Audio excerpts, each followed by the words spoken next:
We'll now resume our regular council meeting of the Township of Cabamonigan on this Monday, December 7th. There is a report coming back from closed session.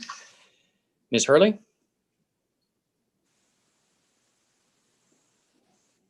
Yes, thank you, Mr. Chairman.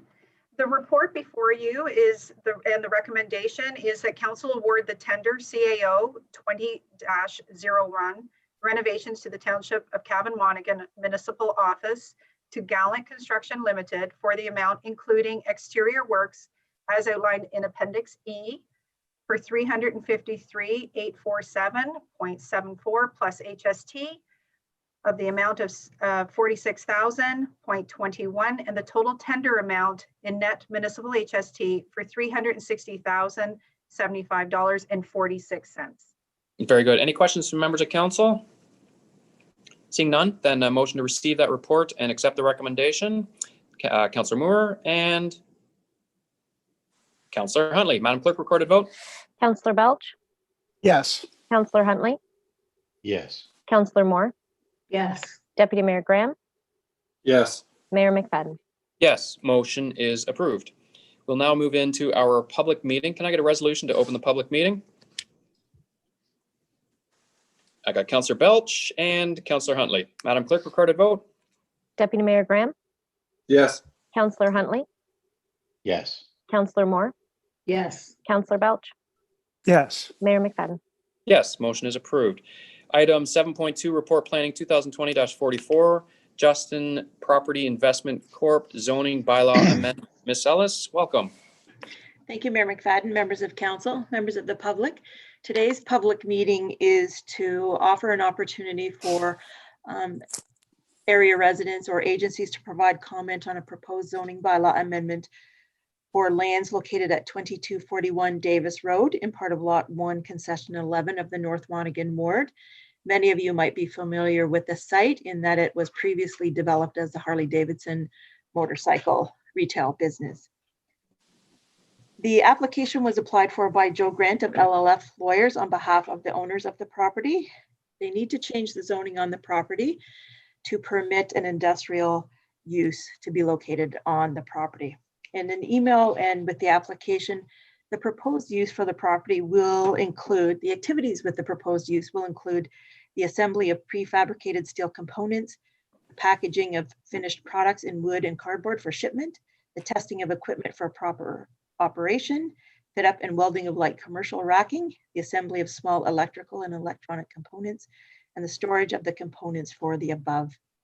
So the property is currently zoned commercial, and it's a little bit confusing with this property because the mapping indicated a certain zone category, but the text for that zone category was not located in the proper location. So you will see in the report that we are changing the zoning on the property to correct the mapping error so that the label on the map will match perfectly with the text in the document. So as proposed, the property will be rezoned from the Hamlet Commercial Exception 2 zone, which is the C2-2 zone, Hamlet Commercial Exception, and the Hamlet Commercial Exception 9, C2-9, to the Rural Employment Exception 7 zone. So all of the permitted uses and zone standards for the M2 or the Rural Employment Zone will apply to the subject property, except that the specific exemptions as they relate to the site plan already approved in place will be carried forward. So only the permitted uses section will change.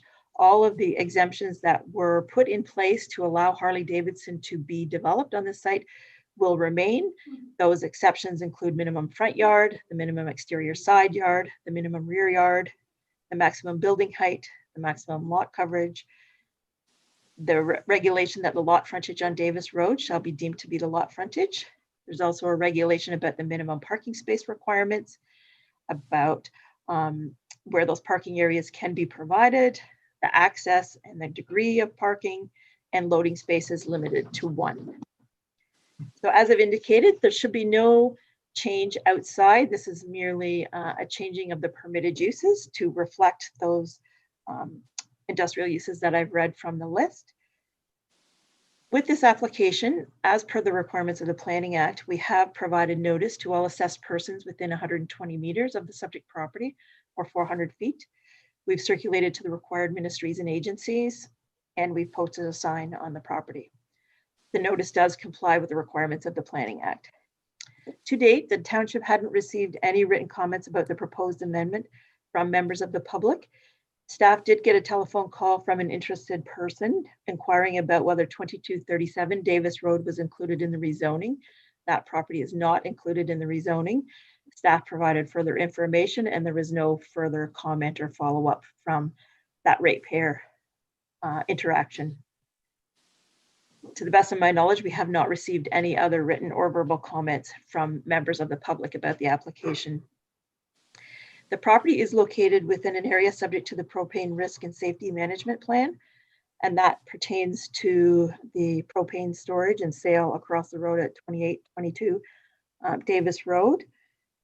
Notice was provided to that operation as required by the Planning Act, and we did not receive any comments from them either in support of or objection to the proposed zoning bylaw amendment. Peterborough Public Health has indicated that they have a sewage system permit on file that was issued to Harley Davidson. The new owners need to make an application so that the existing sewage system can be approved for use for the Justine business. Enbridge Gas did not have any objections to the rezoning. Ministry of Transportation had no concerns with the rezoning, noting that if changes to the footprint of the building, the parking, etc., are proposed, a site plan will be required to be circulated to the Ministry of Transportation for review. Otonabee Region Conservation Authority indicated that the application conforms to the provincial policy direction. They've also reviewed it in terms of the Trent Source Protection Plan, and the property is not located within an area that is subject to the policies of the Source Protection Plan. And as indicated, the application conforms to a place to grow and the PPS. Township staff had no comments or concerns with the application. As such, based on our review of the application in terms of the provincial planning framework, the township's official plan, the county official plan, and comments received to date from ministries and agencies, the recommendations to council are that council review and consider all verbal and written comments received at the public meeting. And secondly, that following the public meeting, bylaw number 2020-70 be presented to council for approval. Very good. Thank you, Ms. Ellis. Any questions or comments from members of council? Seeing none. Any questions or comments from members of the public? I would ask that anybody that's participating via Zoom, if you could just simply raise your hand, and then prior to speaking, if you could give your name and your address.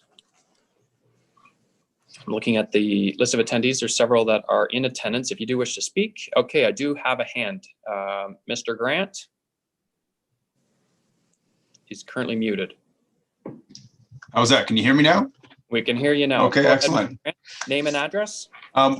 Joseph Grant, 332 Elmer Street North, LF Lawyers. I'm the agent for the client that's made the application for the rezoning. And I'm just here to answer any questions you might have.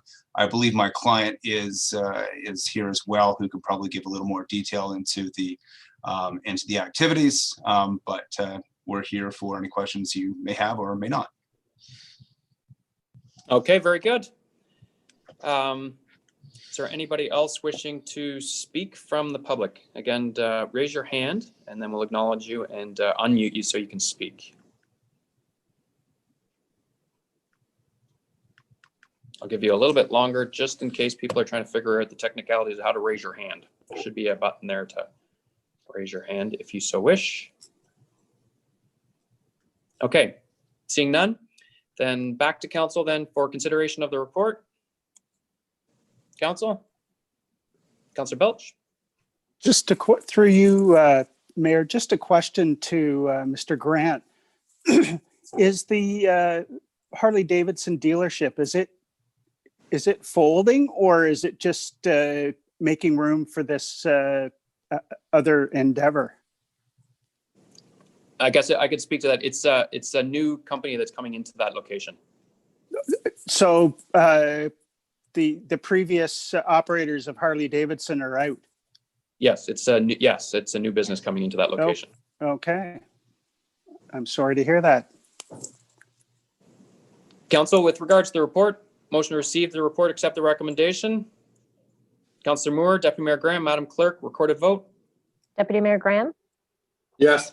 Councillor Belch, Yes. Councillor Moore, Yes. Councillor Huntley, Yes. Mayor McFadden. Yes, motion is approved. Can I get a resolution to close the public meeting? Deputy Mayor Graham, Councillor Moore, Madam Clerk, recorded vote. Councillor Huntley, Yes. Councillor Moore, Yes. Deputy Mayor Graham, Yes. Councillor Belch, Yes. Mayor McFadden. Yes, motion is approved. Thank you very much, Ms. Ellis. We'll now move into Section 8, Item 8.1, Community Risk Assessment Master Plan. Daryl Cully, Emergency Management and Training.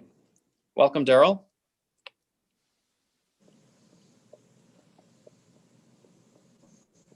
Hi, Unmute. Okay. Good afternoon. Am I, can you hear me now? We can hear you. Welcome, Daryl.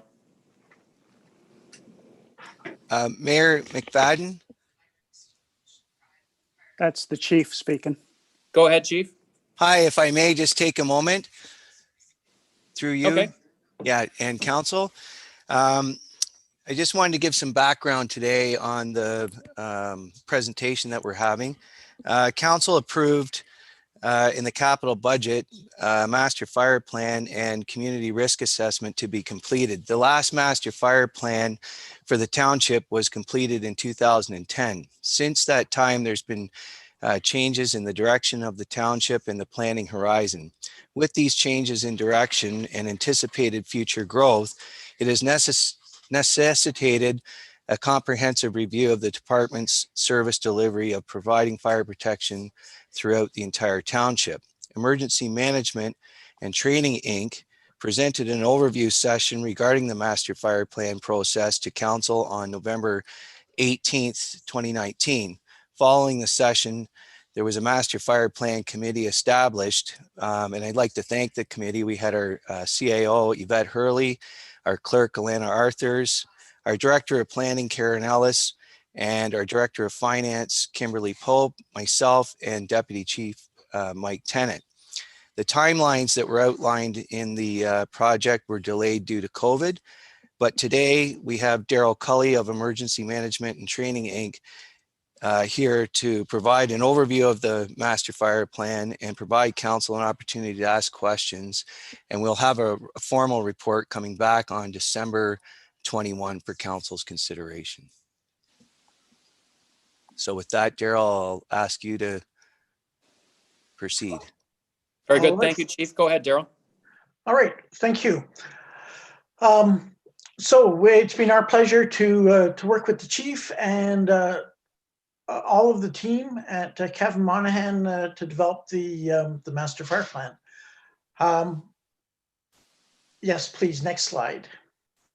Right, so council sets the level of fire service for the communities in Ontario via a establishing and regulating bylaw. And the decisions that council makes in other areas can also change the demands on the fire service. So one of the discussions that occurred with my first presentation was, you know, there was some discussion about what happens if we build a multi-story residential building within the community. And that obviously changes the dynamics of the fire protection that's needed. And so, you know, council just needs to be aware of the fact that sometimes when making decisions, it can impact on various departments, including the fire department. As we go through the master fire plan, I'm going to be touching on the strategic or the recommendations for council to take a look at. The approval or lack of approval of some of the recommendations will impact other areas of the master fire plan. So some of the recommendations are interlinked. And as the chief has stated, you know, he's going to bring forward a presentation based on the master fire plan to the council on the 21st. Next slide, please. So there's two parts of the project that we completed. There's several hundred pages if you combine both of the documents. The first component was the community risk assessment. And this is a new requirement of the Ontario Fire Marshal's Office in developing a document that assesses the risks in the community and creates options to mitigate those risks. The community risk assessment, because it deals with critical infrastructure and some critical components, is considered confidential document. So it is there, and that the chief has a copy of it. But as far as the public being concerned, it should be maintained confidentially. What that does is once we've identified the risks in the community, that gives us a better opportunity to say, okay, how do we need to develop the master fire plan to match those risks or to help reduce those risks? So the master fire plan is a strategic plan for the fire service for the next 7 to 10 years. Some recommendations, such as the ones we go over today, require the support of council. So it's up to council to determine whether or not they want to go forward with the recommendations. But other recommendations in the document are what we consider operational. So they may be small things that the chief can implement, right? It may be a policy recommendation or that sort of thing that the chief has the opportunity to deal with internally. Next slide, please.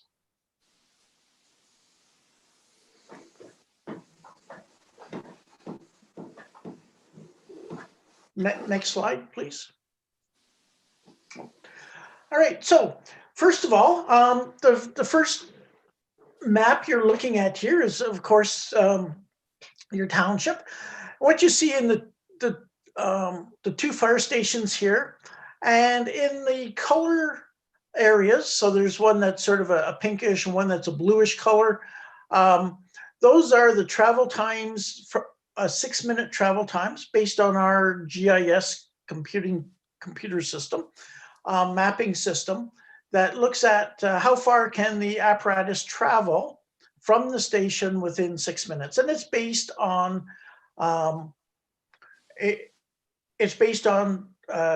normal road speed limits. So it takes the speed limits in the community.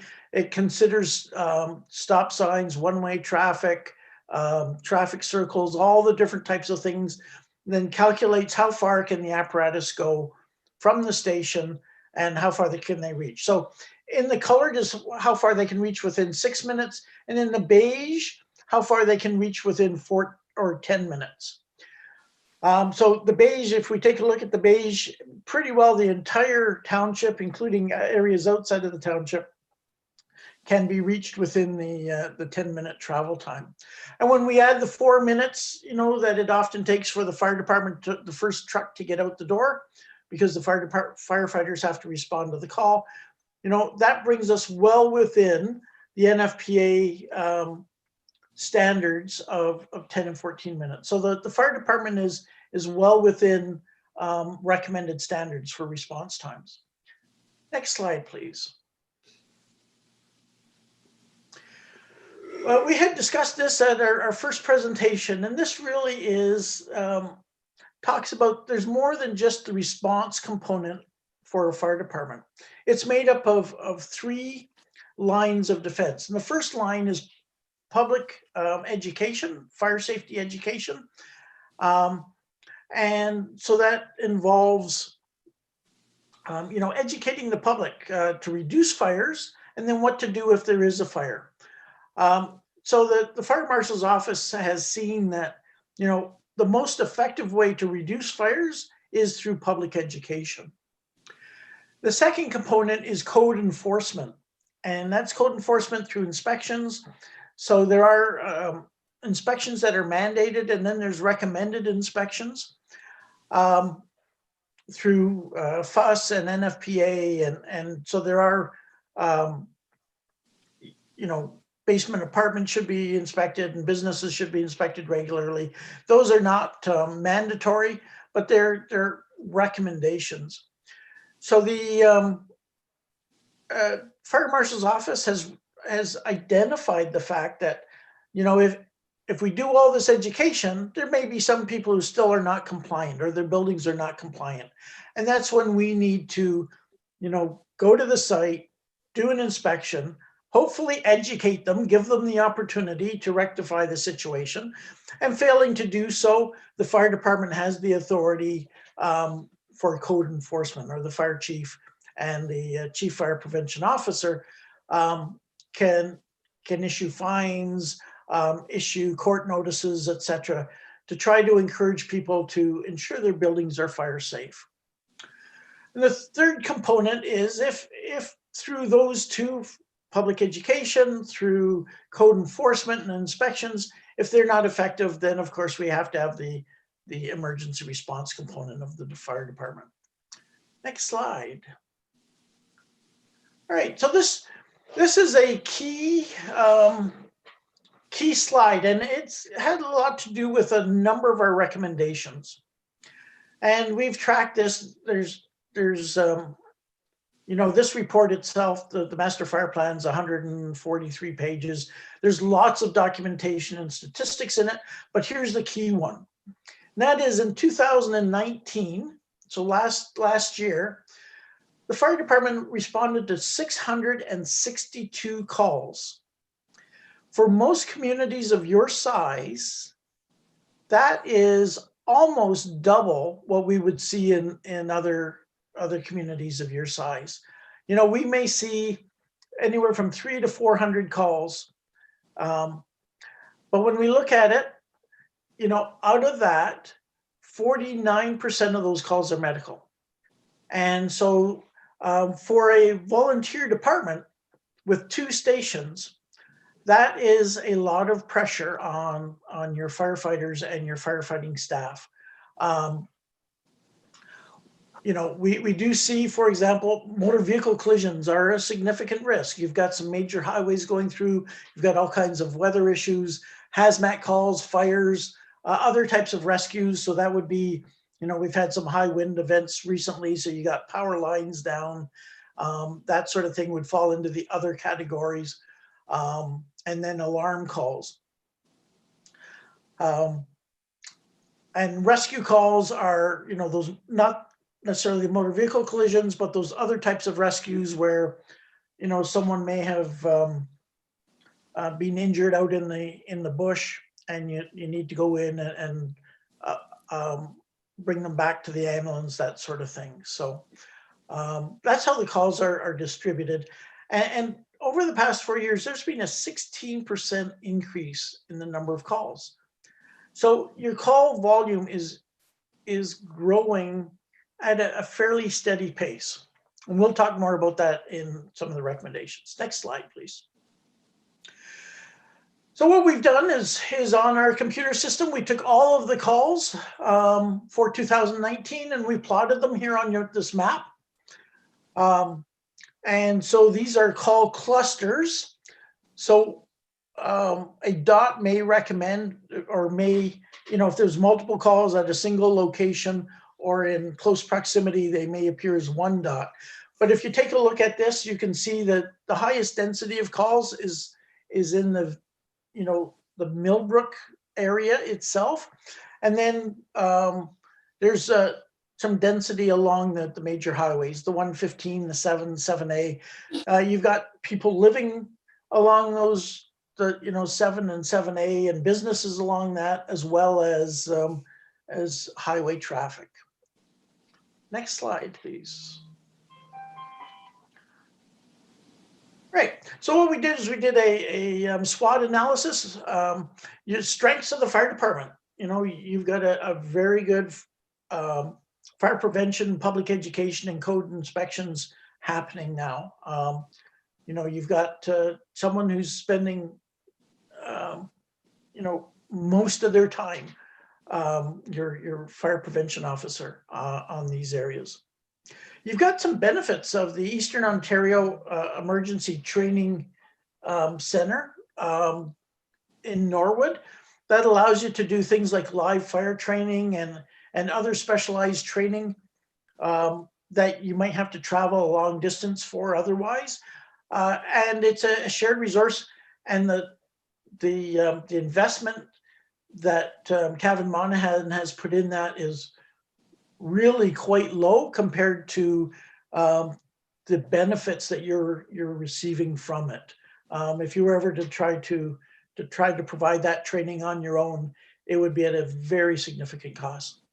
You've also got this specialized support between departments. So you've got this rescue support program within the county that really provides a higher level of support than an individual fire department could maintain themselves. Next slide, please. Taking a look at the weaknesses, the first one is you've got a fire station which is really at the end of its life. And because of the station itself, you've got some aging apparatus at that station which cannot become replaced at this time.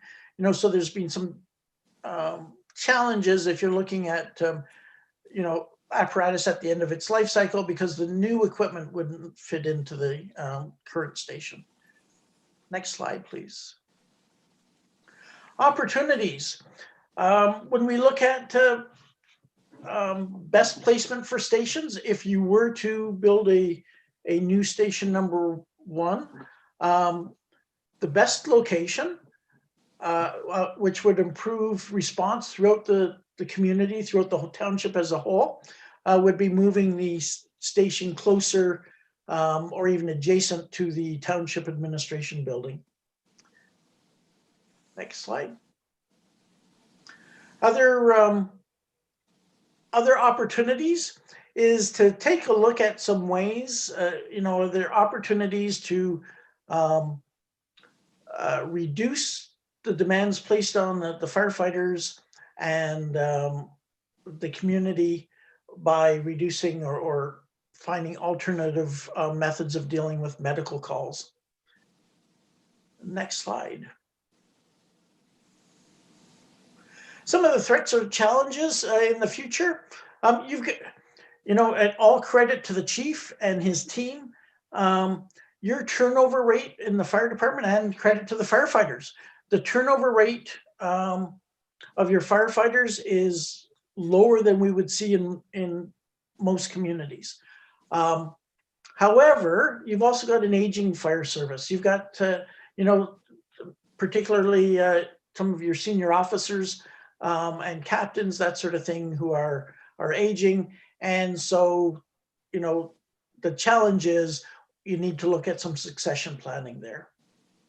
Next slide.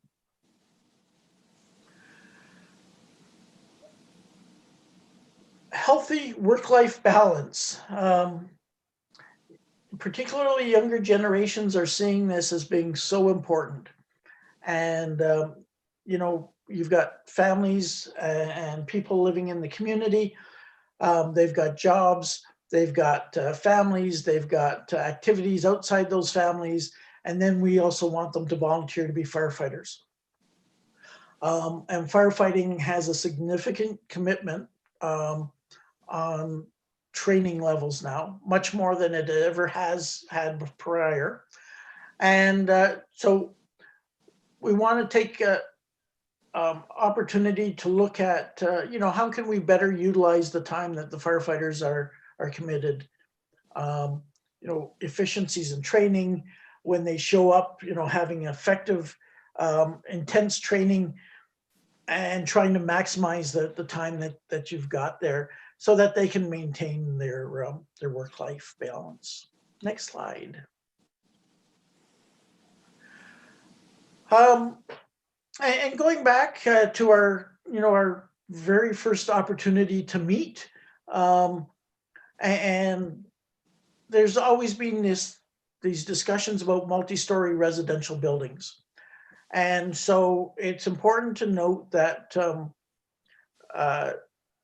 they can create challenges in deployment and response and would require additional fire prevention public education initiatives, and may necessitate the need for an elevated apparatus, i.e. a ladder truck or an aerial truck, depending on, what is approved in the town and the requirements. So for example, I'm just going to throw this out here. If you approve, or a 3 or 4 or 5 story retirement home comes into the community that's dealing with seniors, you run into unique rescue and fire suppression issues, and also noting that buildings of these size now are being built as wood stick structures versus non-combustible, which in the past, most of them were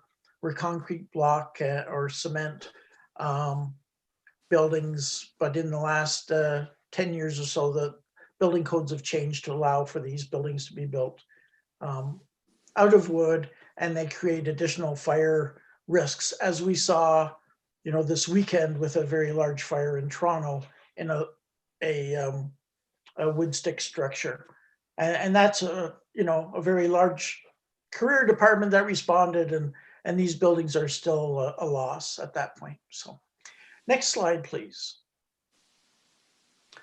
And recruiting and training firefighters, it's expensive. The amount of time now that you have to invest into a firefighter's training before they're fully capable, both in their time and in the instruction, is there's a significant cost and time investment in that. And so retention efforts are very important. And again, Cavan Monaghan's been doing an exceptional job in retaining its current firefighters, and we just need to keep monitoring that, because the costs keep going up whenever you're getting new firefighters on board. Next slide. So what we've done, the recommendations I'm going to show you are not the operational ones. Those are the ones the fire chief can just go ahead and deal with. And in many cases, to his credit, he's, as we've discussed these, he's already started working on a lot of them and addressing them and doing an excellent job. So we're going to start, I'm going to give them to you in what we see. Okay, this is the priority that we have seen, but doesn't mean that they can't be done in conjunction to each other, or that the priority, depending on resources, can be modified. So our first highest priority would be to build a new station in the municipal office area, in the area of Millbrook, and I know it's technically just outside of the old boundaries, but within the municipal office area. Next slide. Sorry. I'm going to give you an explanation here. This station has served you well over the years. But even with this photograph, we were there just as the firefighters were getting back from a call. You can see, the station will not accept a apparatus much bigger than the rescue truck you see being backed in there. But all right, next slide, please.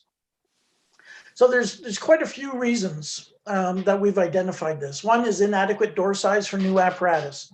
So some of the apparatus you have at Station 2, which is ideally designed for the rural environment you're in. And again, credit to the chief for picking the apparatus that you have at Station 2, the pumper tankers. They wouldn't fit. They wouldn't even fit in the doors of the station you've got. Further, when we take a look, your apparatus, when they pull into each other, they are bumper to bumper. There's no movement. You can't squeeze between apparatus or even apparatus in the front door. In order to even do a vehicle check, you need to pull the apparatus outside to properly check the equipment. There's lack of proper ventilation in the garage. Diesel fumes are highly toxic and need to be addressed. There's no oil separators in the floor drains. And those floor drains run directly into the creek beside the fire station. So if you happen to have a fuel leak, a diesel leak, or an oil leak, or you're washing the trucks, it's difficult to wash them inside, but you know, it can be done in the winter. You are pushing all of whatever you're washing out right into the creek beside the station. So there's some environmental issues there. Electrical wiring issues. I'm going to show you some pictures that, you know, I hope you would never put your fire prevention officer in the position of doing an inspection on your own building. Because if you did, that building's not going to pass. I'll show you some pictures in a minute. There's a lack of decon showers, lack of storage. The heating, ventilation, air conditioning is poorly lacking. You've got a small window air conditioner up in the training room, inadequately sized. There's extension cords running around trying to power it, etc. You have bunker gear stored on the garage floor, which absorbs the diesel fumes, etc. And there's been a history of leakage, and you just walk in, you can see all the spots in the ceiling tiles, and in the document itself, we've got some pictures of some of the flooding on the roof where the roof isn't draining, etc. So next slide, please. So the first picture on the left, you know, that's how your trucks are stored. There is no room to get around the apparatus.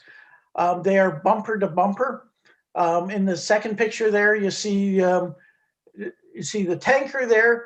That's the rescue truck was outside. It will back in to within inches of that truck. And that's a small tanker truck based because that's what'll fit. You know, we like to get as much water to rural fires as possible. And so a larger tanker truck would be advantageous. You can see the floor drain in the center.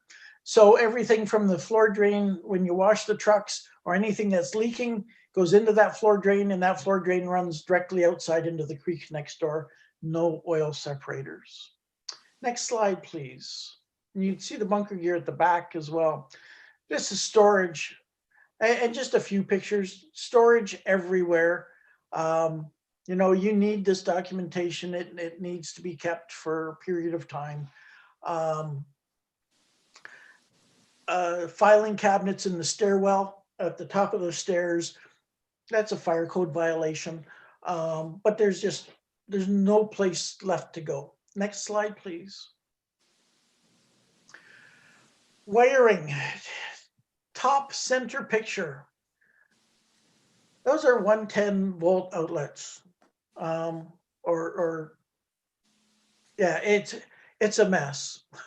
And you've got wires everywhere. You've got extension cords everywhere, cause a trip hazard. Extension cords are designed in the fire service. We always say, you know, extension cords are a temporary solution. They're only designed to be there for a short period of time, and then they should be replaced. Well, you're using them as a permanent solution to keeping the trucks energized and things like that. And you know, everywhere you went, there's extension cords.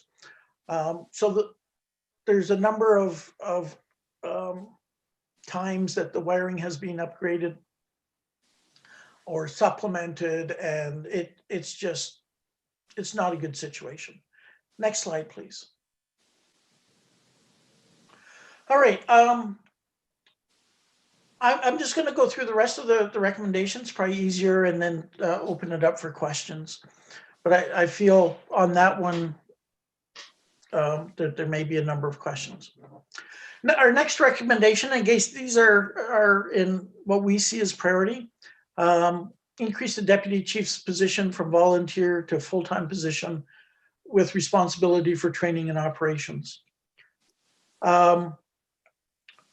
You know, again, you are doing 660 plus calls a year. That is, you know, we've done career departments that are not doing 600 calls a year. There's a lot of work there. There's a lot of administration to oversee that. There's a lot of things happening.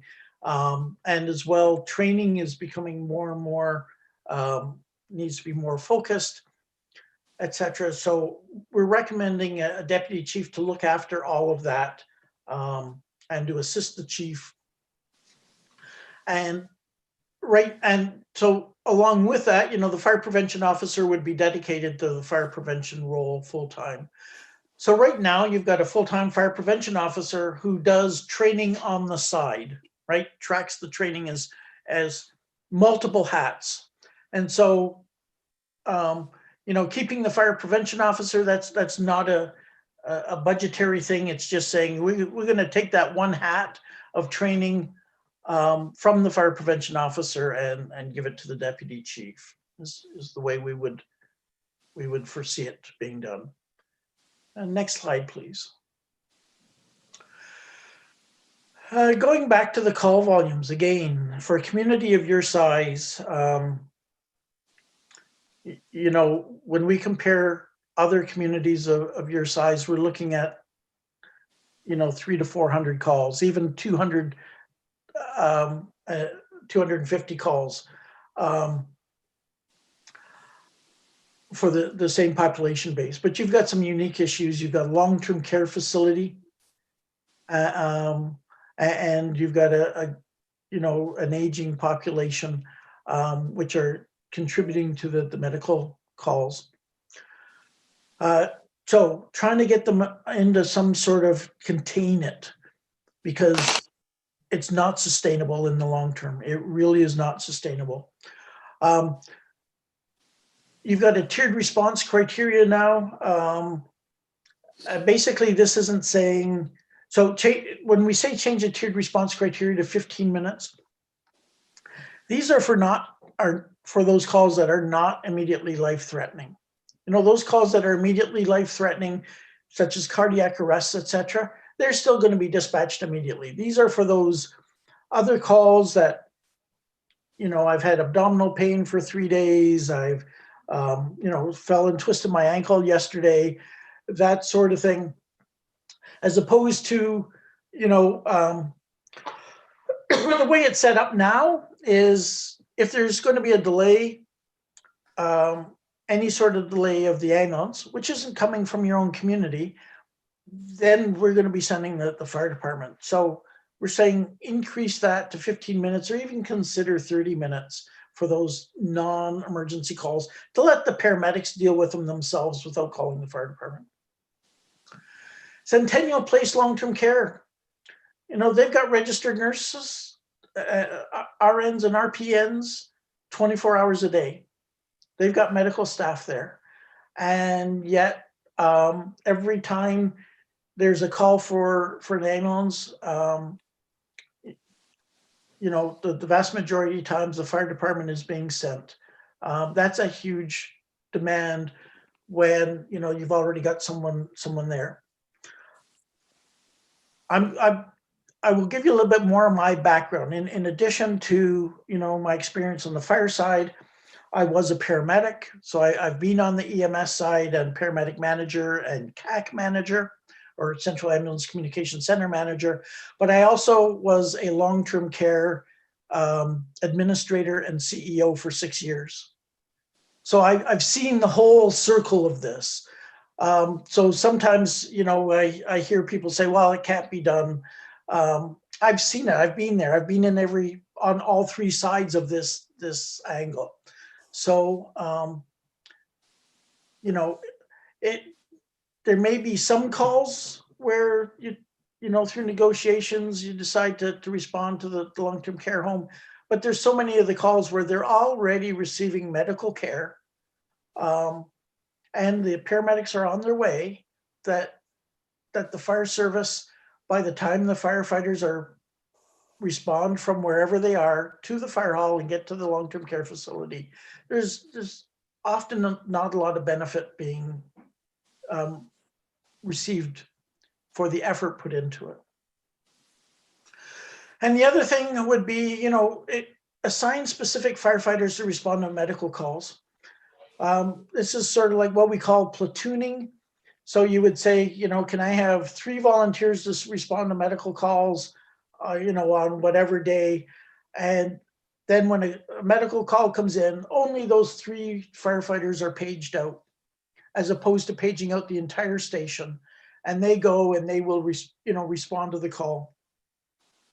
So it reduces the number of firefighters, it reduces your cost, but more than that, it reduces the burnout of the firefighters. And we had firefighters even say, listen, if it's a medical call and I'm busy, I'm not going to drop everything, as if, but if it was a motor vehicle accident or a fire, then we would, because they're just seeing so much of it, and it's a burnout issue.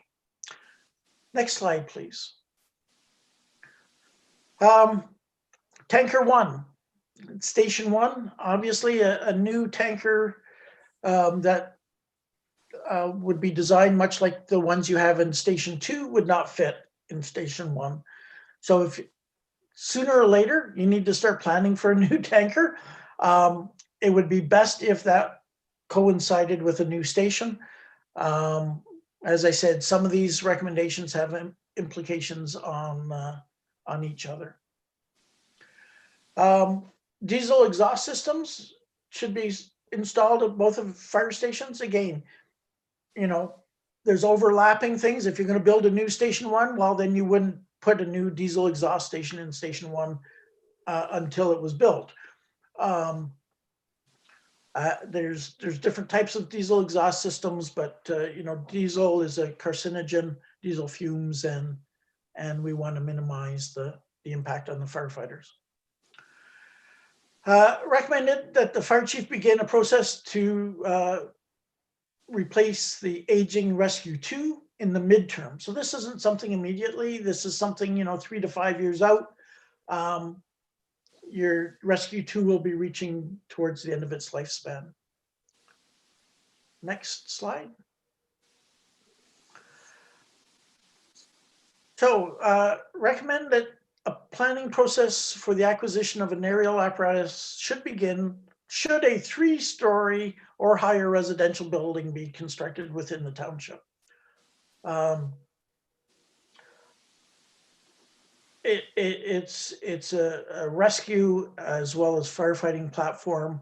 Right now you're quite capable, but depending on where the town decides to build or how it decides to build, should be a consideration.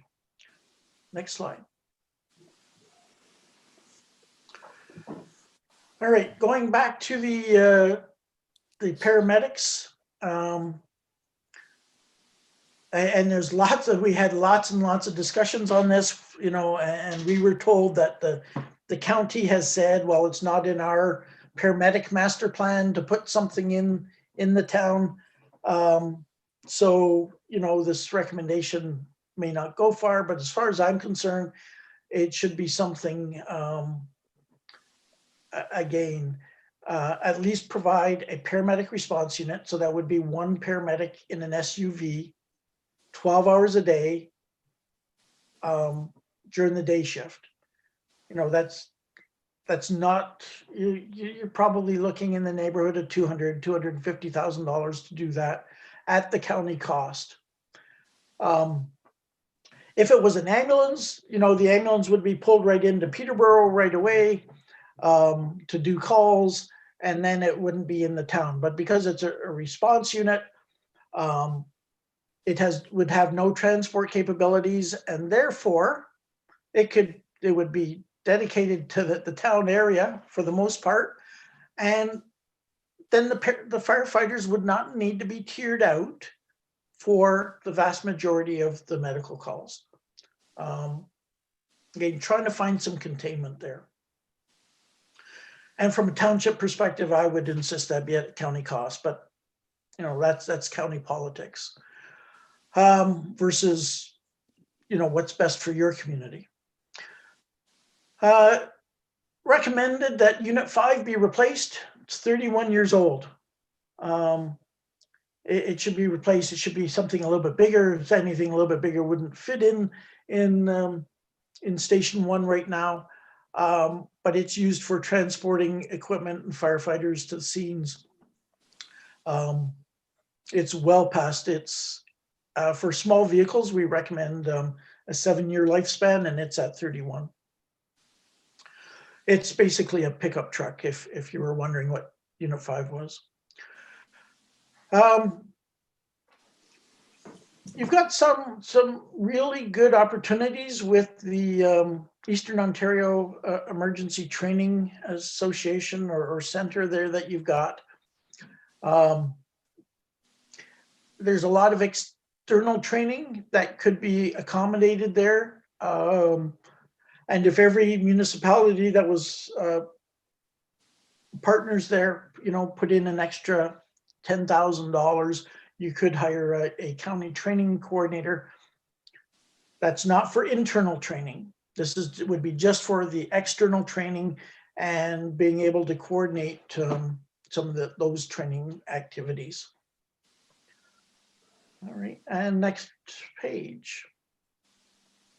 So again, the fire chief has been going over this. We've had many discussions on the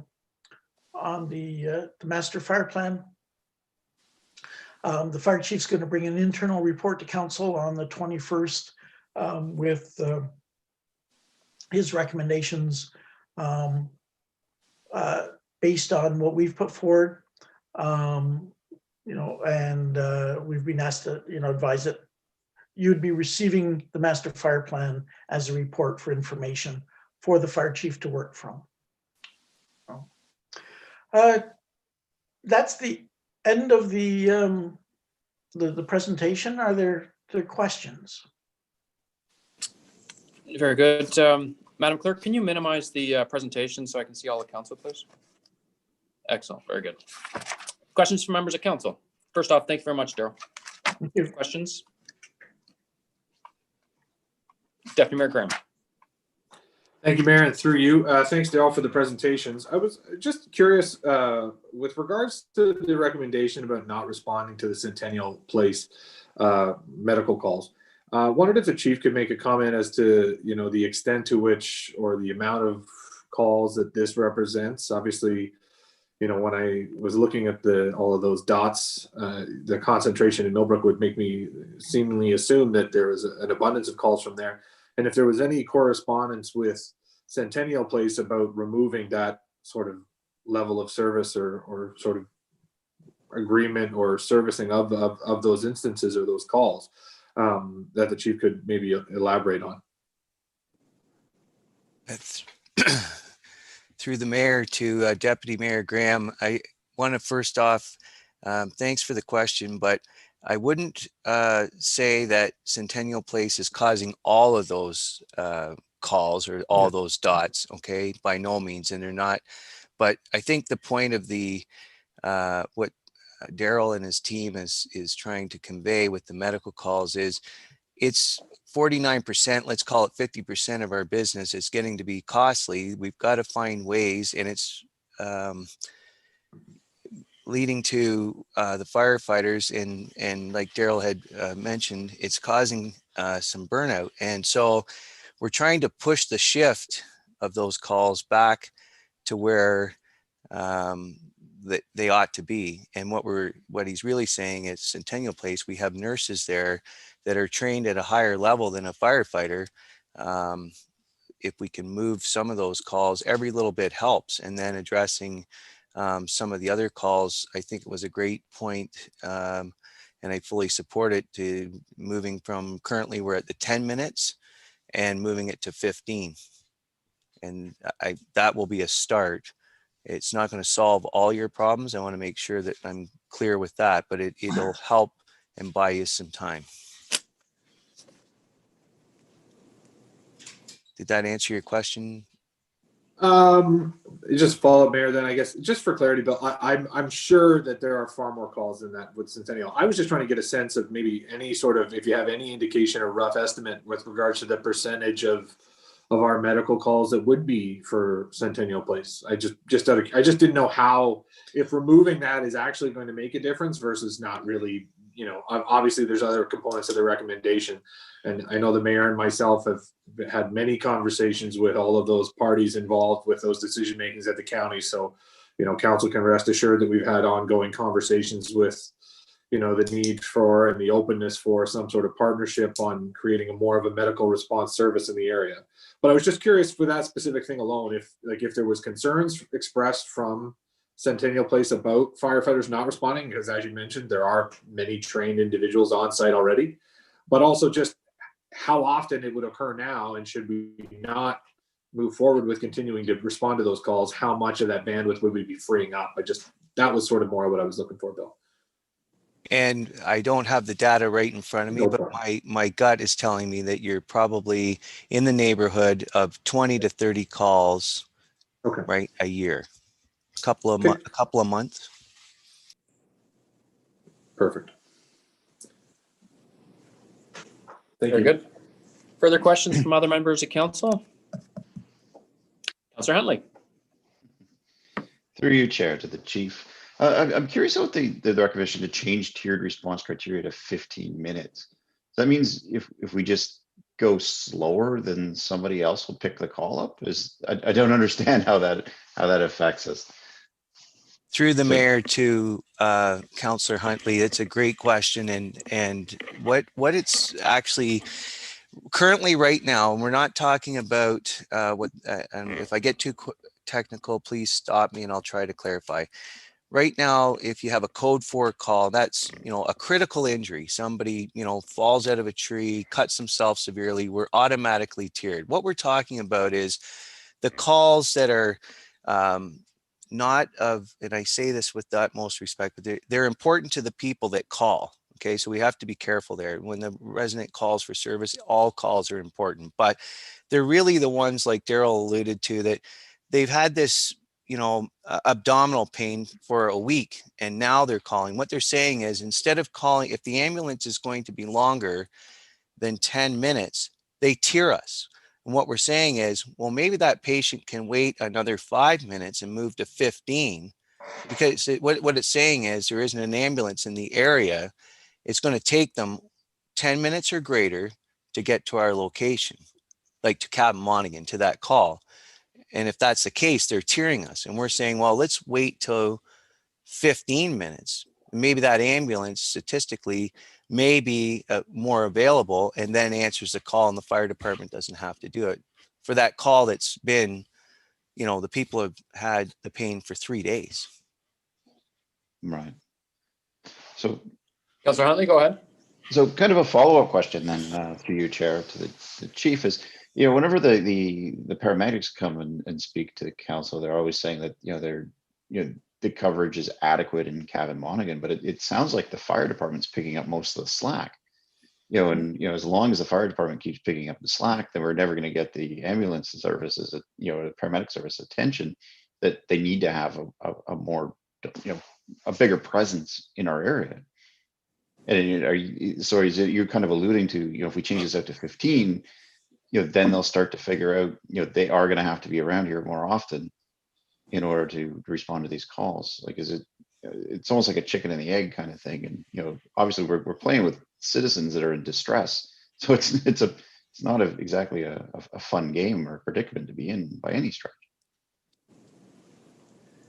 No, and it would take, on that particular item, would be a robust report back to council with all the ins and outs, so that you can make an informed decision. The 15 minutes is, and I can appreciate where Daryl's coming from, and I accept what he's saying, and we can try that, because I would personally would take a little more approach of moving it a little further to the 20-minute mark. It's not 30, but the 20-minute mark. There has been fire departments to the city of Kawartha Lakes that's moved to that model. How much success? I don't know, because your population's growing, your traffic through the community is growing. So it's really, you're trying to augment the service, but at some point it'll be up to the county to make a decision on those call volumes and whether that service is there. Currently, it's not identified in their master plan.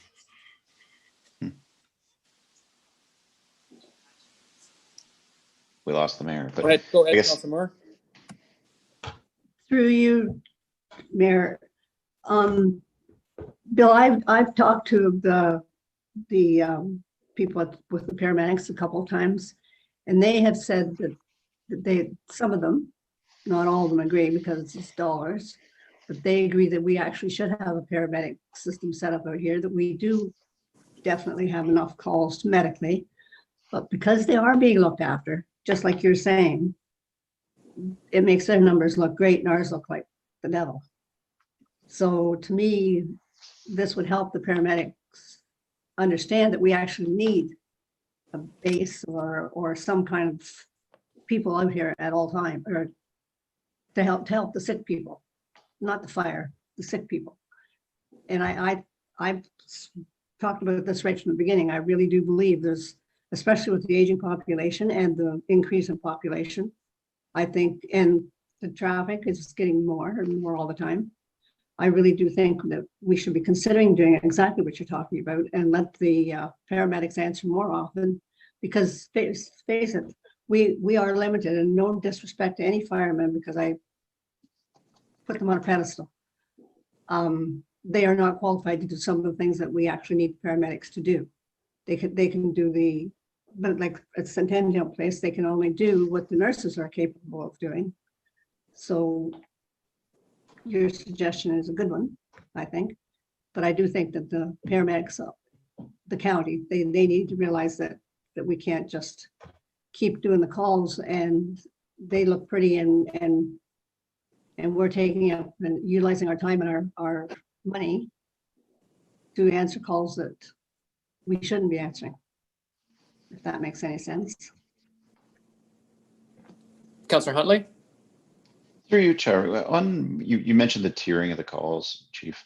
Depending on the tier of the call, does that dictate how many actual volunteers are dispatched to a call, or is it a Hail Mary to everybody every time there's a call? Just out of curiosity. The criteria I'm talking about is the set of questions that they ask to the patient on the other end of the line. When our system, when the call comes in, and we just had one while this was going on, and I was just monitoring it through the wonderful app that council provided us, but we don't know how many we're going to get to answer your question, and you can't control that. Different departments have tried to say, oh, we're only going to pay the first 3. That's a dangerous game, in my opinion, because we're having trouble getting people to answer the calls. That's why there was a report to council a year and a bit ago, and we hired some more additional firefighters to augment that response.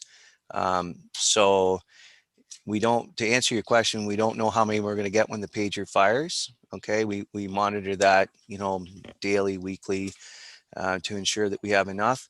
Going back to the criteria, there's a whole list of criteria that the call taker at the Lindsay CAC, that's the communication center for the ambulance service, that answers the questions. And we have software at our communications, which is done by the city of Peterborough, that's monitoring that. And we've tweaked that as best that we can to try to weed out some of those calls, but it's what the caller indicates to us. And Chief Mellows did have a great program that I fully supported it, and we tried to augment it with our public education. Your urgency is not our emergency. It's driven by the residents in what they're saying in the call. So whether we get tiered or not, like not based on that list of criteria. So is there, is it a code 4 call? Is it a severe bleed? Or is it just simply that the ambulance is out of the area and it's going to be greater than 10 minutes? And some of those calls, right, a large portion of them they're greater than 10 minutes. So we need to look at that and I agree with Councillor Moore in her comments and support her that this needs to be looked at in a more detailed report brought back for council's consideration on where is this going and how, where do we want to see this in the years to come? Very good. Question on the tiered service, Chief. Just a very simple example. So if a call comes in, it becomes a tiered response. An ambulance is not going to be able to respond within the 10 minutes. It's pushed out. We send out our crew, and our crew deals with it. So therefore, the ambulance has already acknowledged that they're not going to be able to get there. So if our fire department is able to deal with that call, I'm assuming EMS will just never come to the scene? No, through you, Mr. Mayor, the ambulances comes to every call. The fire department can't transport patients. No, but I mean that upset stomach that the fire department gets there and they No, say. the ambulance still has Still to goes, come okay. and sign them off. And I've personally witnessed some of them there's no patient transport. So those are the calls that we're talking about. It's costing the council and the residents, and we need to re-look at this and revisit this because it's 49% of our business. Okay. And does it need to be? Very good. Further questions, members of council? Well, Councillor Huntley. sorry, through you, Chair. This is a fascinating topic, Chief. So I'm glad we were actually getting to have the discussion today. But I think there was one recommendation that involved, I believe it was almost setting up like a medical platoon, in terms of, if it's that sort of call, you only have a certain number of people that are dispatched to it versus, anybody and everybody. I mean, it's an interesting approach to it as well, but I don't think it's going to, it's not going to help the situation when it comes to you guys answering calls versus the ambulances answering the calls. I'm just curious about your thoughts on the kind of the medical platoon kind of scenario. Through the mayor to Councillor Huntley, it's a great question, and Daryl alluded that some of the recommendations that can be implemented, I've started working on that particular one. I need some time, and I got to work that one into that bigger report back with the medical calls and give that. I can appreciate where Mr. Cully's coming from and his recommendation, but I've got to do my research on that, and before I can give you A, an answer, and B, move it forward with council's acceptance of that. Fair I enough. just don't have the answer right now. No, that's fair. Yeah. I just wonder if you had thoughts on it. So It's definitely not going to be the whole solving of the problem. You're correct, and I'm glad for your question. Very good. Further questions from members of council?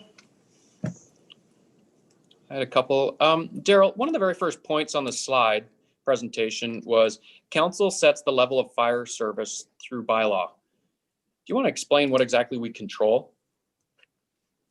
Well, through you, Mr. Mayor, the council controls basically all aspects, the staffing, the budget, the apparatus.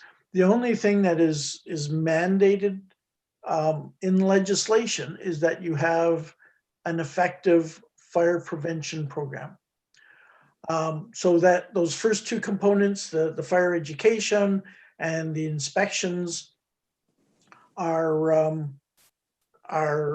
mandated or legislated for a municipality to have.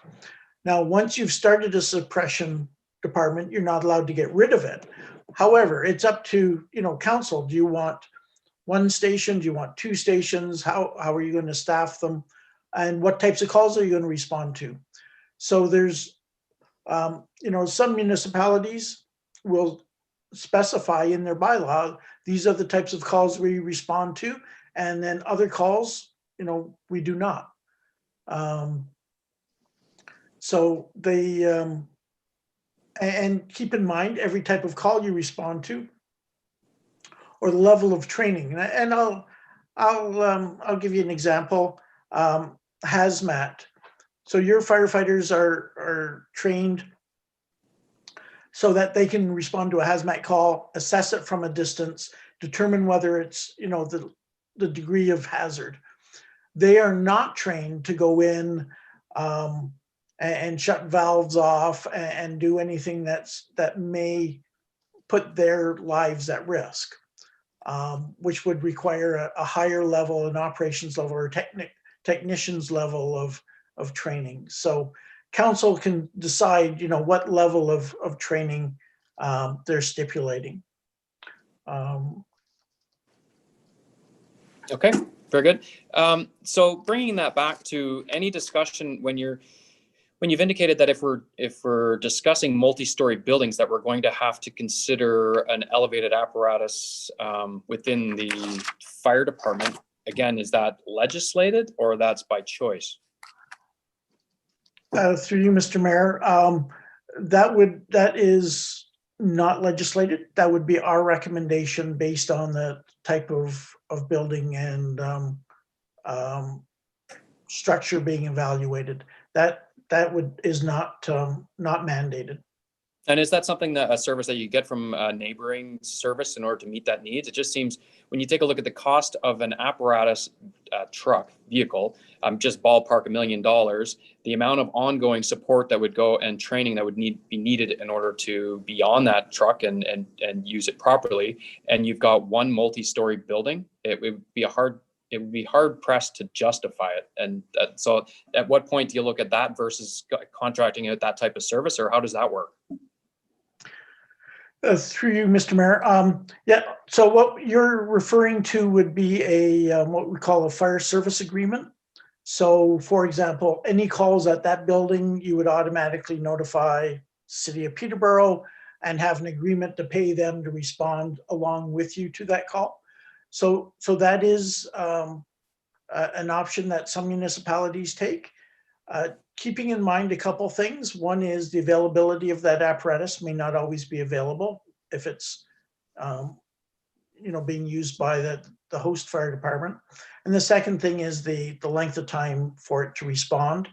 Those are certainly considerations that council can take, yes.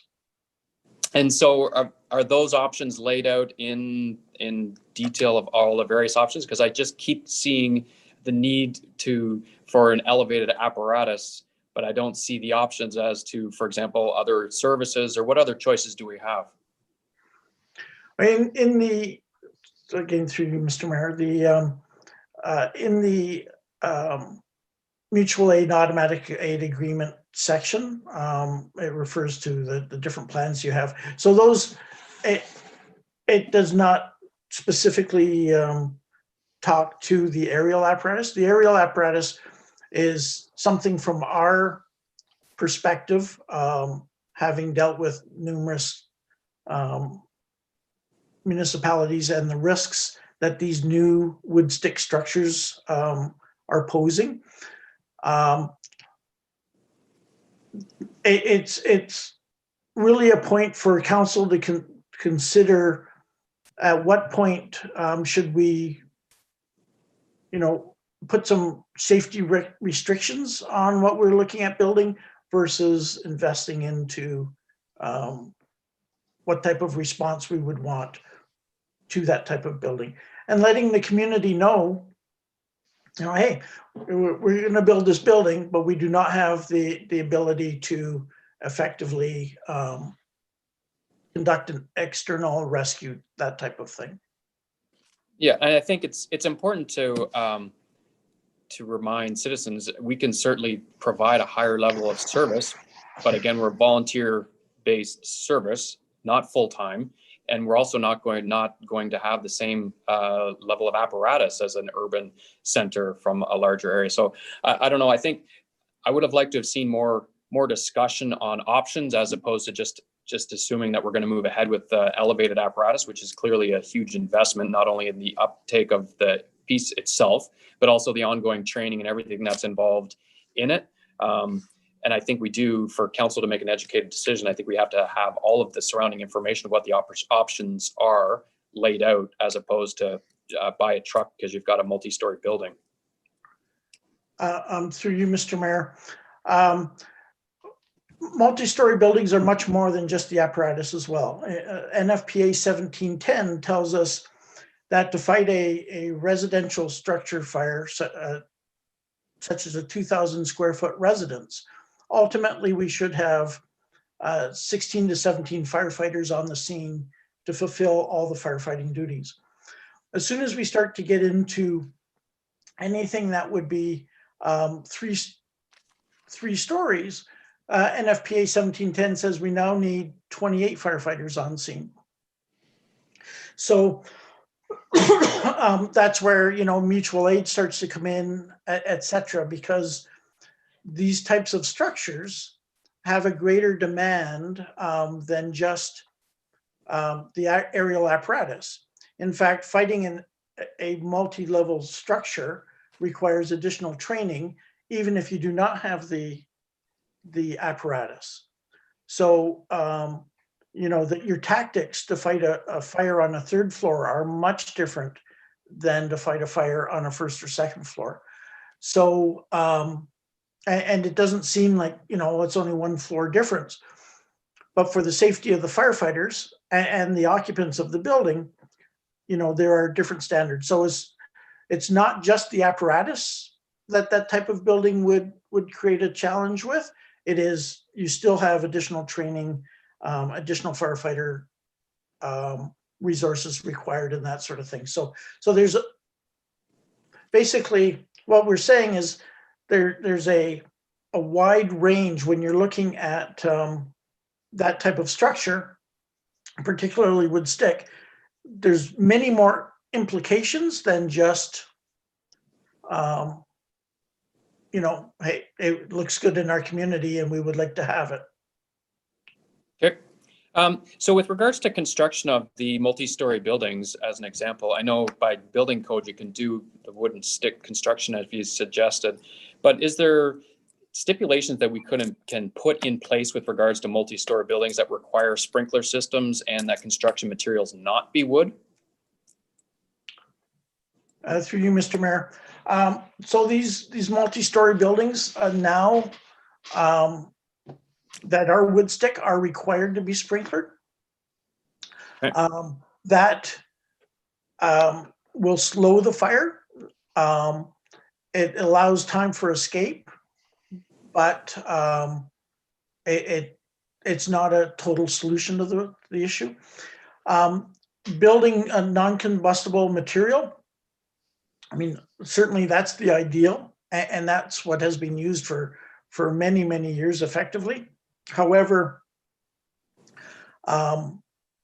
anything, you know, that you have to consider, a builder may decide to take it to the OMB and challenge a council decision. So. And have you seen those successfully argued relative to the local volunteer firefighters' ability to adequately suppress fire based on wood stick 5-story building versus non-combustible? I'm not aware of a case at the moment, sir. Okay. A couple other questions. In the choice of a location for Station 1, I know we take a look at the calls and also the residents. So because there can be impacts relative to home insurance based on where a new location is chosen for Station 1. As part of that analysis, do we factor in, and I know it's fluid because it changes, but do we factor in the locations of where our volunteers are located? Because clearly that could have an impact immediately on response times.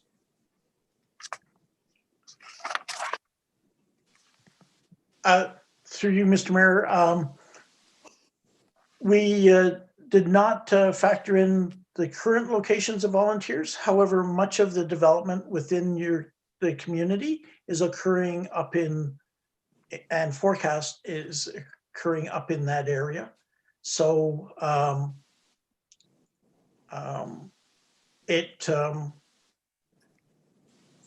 it should not have a significant impact on where the volunteers are coming from.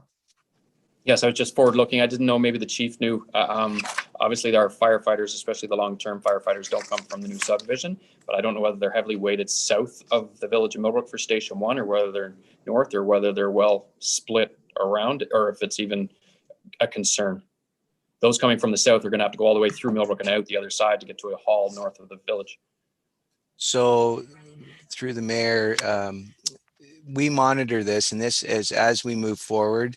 It's one that we're going to have to continue. But the short answer to your question, Mr. Mayor, we don't have a tremendous amount south of the village, and most of them are in and around the village, and it should not have that much of an impact. There's definitely going to be an impact, but I see it as not a significant one. And moving forward with our hiring, we'll have to monitor where those individuals are located. Very good. Page 30 of the document, page 93 of our agenda. I'm somewhat confused by the second last paragraph, which starts with based on recommendations by the fire underwriters. And I don't know whether, Daryl, you wish to explain that, or Chief?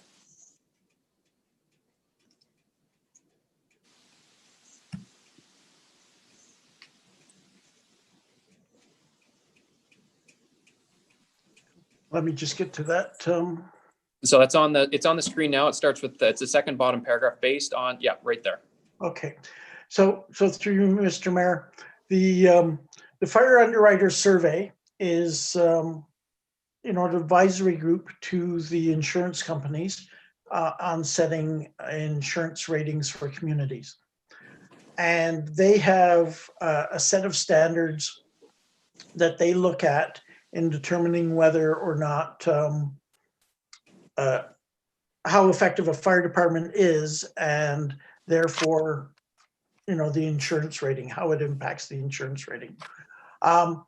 So one of their standards is that one fire prevention officer for a community should have one full-time fire prevention officer for every 15 to 20,000 population.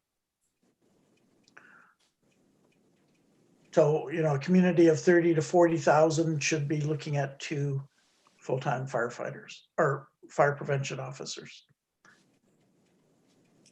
Okay, so currently we have one that's part-time that splits their time between that position and training.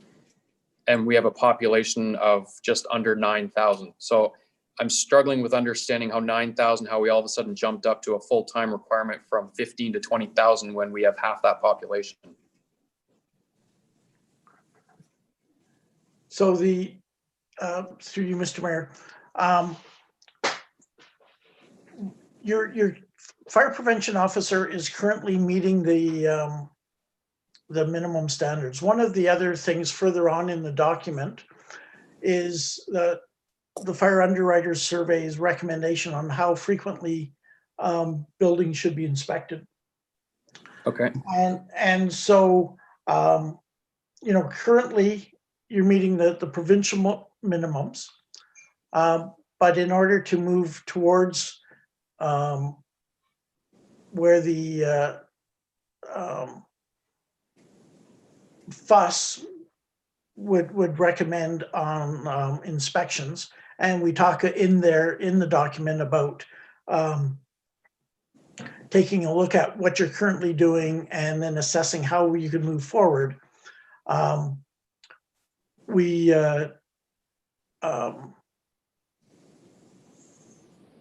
That keeping that fire prevention officer would be highly effective. The most effective investment in your fire service is fire prevention.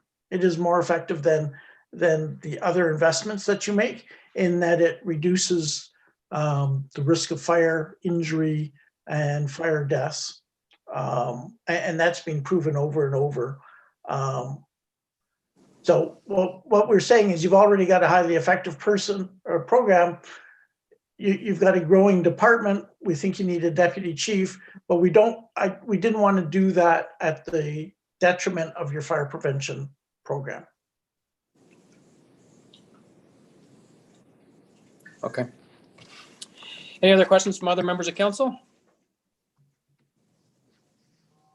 Seeing none. Any final wrap-up comments, Chief? Through you, Mr. Mayor, I just, again, this process was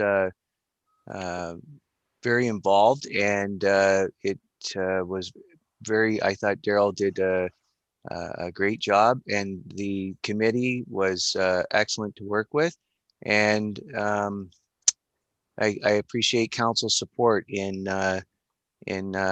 funding this project this year in the capital budget. And the report will be coming forward to the December 21. Just to clarify some of Daryl's earlier comments, we're looking at that time, the December 21 is for the adoption of the master fire plan.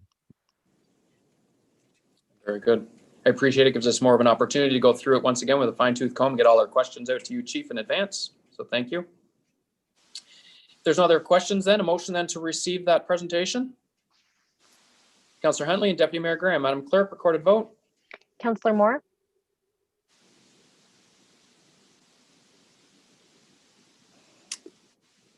Sorry about There you that. go. Yes. Councillor Huntley, Yes. Deputy Mayor Graham, Yes. Councillor Belch,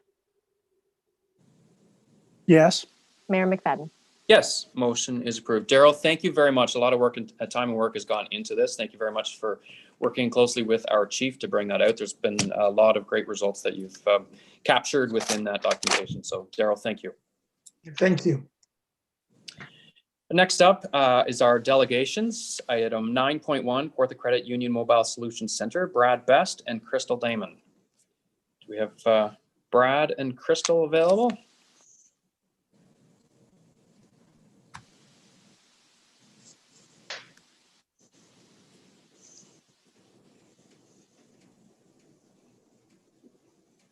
Oh, I just got a message said Daryl. Oh yeah, okay. Daryl has left. Okay. Brad and Mayor, Crystal. Yes. I have promoted Crystal as a panelist. I'm not sure if she's there though. She's still showing muted, which is on her end. Okay. Sorry about that. Hello, everyone. Good afternoon. Thank you very much to Council for the opportunity to speak with you today about Kawartha Credit Union's Mobile Solutions Center. I'm just going to share my video. All right. I think, there you are. Can you see me? We have a presentation on our screen of. Oh, right. Okay. So the reason that I wanted to speak with Council today is because Kawartha Credit Union has a mobile solution center that we created a few years ago. And understanding from my conversations with Kimberly Pope that the Cavan Monaghan community has been without a financial institution for, I guess, a few years now, I wanted to bring forward the opportunity to have you consider the possibility of surveying the residents of the community and gauging their interest in having our Mobile Solutions Center provide financial services for them. Before I begin, though, I'd like to just take a moment to tell you a little bit about Kawartha. So next slide, please. Kawartha has been serving Peterborough and the surrounding areas. We now have a 22 branch network that extends from Cornwall to Parry Sound. And we've been doing that for almost 68 years now. We have 49,000 members and they use online, mobile, and telephone banking to access a full range of financial products and services. So we provide needs-based service and we focus on member service excellence. It's one of our key priorities and it is one of our values. The importance of providing needs-based advice and financial solutions is one of our differentiators. We make sure that we're not selling products or services that our members don't need.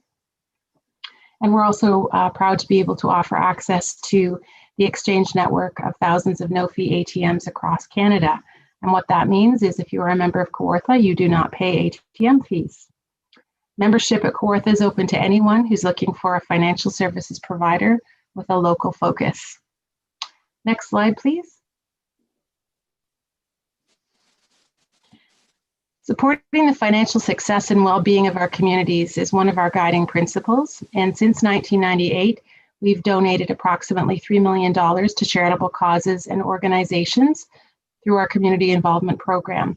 And in addition to financial contributions, our employees volunteer their time and talents to many, many initiatives throughout the year. Next slide, please. One of the many benefits of membership at Kawartha, and another one of our differentiators, is our exclusive affinity share program. And what that does is it awards or rewards members for their patronage. So the more business you do with Kawartha, the more you receive in affinity shares. And it's our unique way of saying thank you for doing your business with us and for choosing us for all of your financial needs. The example at the right shows you how we calculate affinity shares. So the couple that you see have a mortgage, savings account, line of credit, investments, and their affinity shares total $138 for all of that business they do with us. And cumulative, I'll forget that word. Kawartha has distributed $16 million in profits back to our members in the form of affinity shares over the 13 years that this program's been in place. Note to self, remove that word from all future presentations. Next slide, please. So about our Mobile Solutions Center, the reason that we created it about a year and a half ago, I guess, maybe 2 years now, is that we wanted to be able to serve communities who had lost their financial institutions. Many small communities across the province are finding that their banks are leaving town, and we thought this might be an opportunity for us to help some of those folks. We also have used it more recently in our Napanee community, where we were renovating the branch, and the Mobile Solutions Center became the Kawartha Credit Union branch for about 6 months in that community. And we are the only credit union in Ontario to have a mobile branch like this. There are others in Western Canada, but we are the first in Ontario. Next slide, please. So what we're proposing is that with Council's blessing, of course, we would like to send a direct mail piece to the residents of Cavan Monaghan and surrounding areas to advise them that we would have the Mobile Solutions Center stationed at the Millbrook Municipal Office or another venue, perhaps the community center, during a specific window of time. And at that time, we would invite residents to visit the Solution Center, have a tour, and fill out a short survey that we would set up within the municipal office, sort of a voting style platform. And we would have tablets available for people to complete the survey. Of course, they'd be disinfected after every use, and social distancing would be in place. Once the survey results were tabulated, we would advise Council of the results, and a go, no-go decision would be made.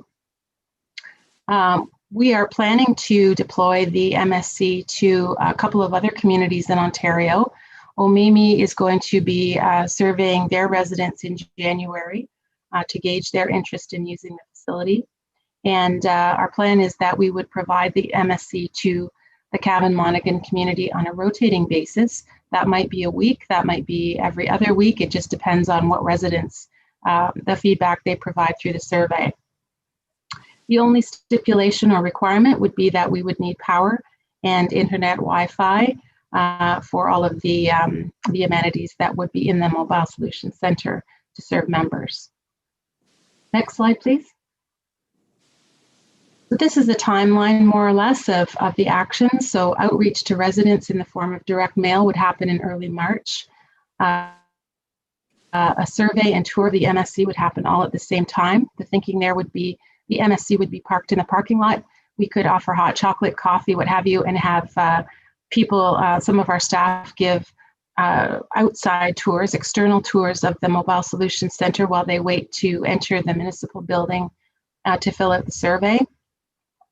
Survey results would be tabulated in late March with the help of the municipal office and our accounting department.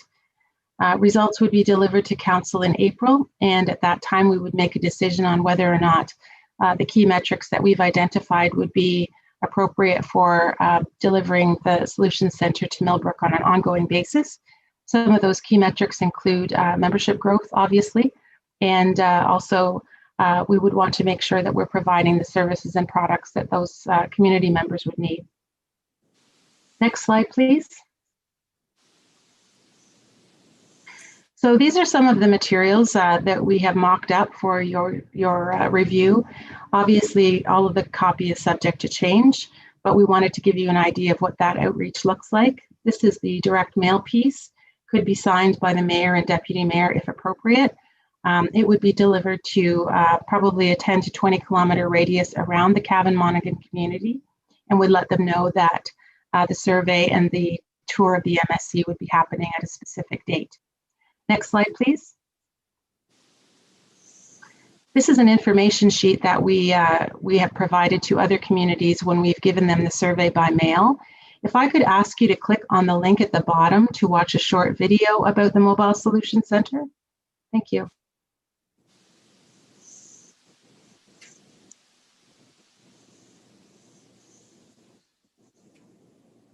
Oh. Apparently that link is not working. We tested that earlier. May I ask if... Sorry, Oh, just there give we her a go. minute. I think she's got it. Yeah. Okay, thanks.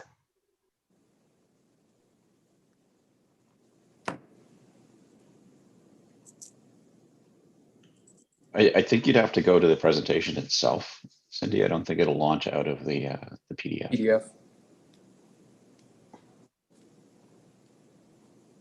It's okay. I think the video could be watched by individual council members at their leisure.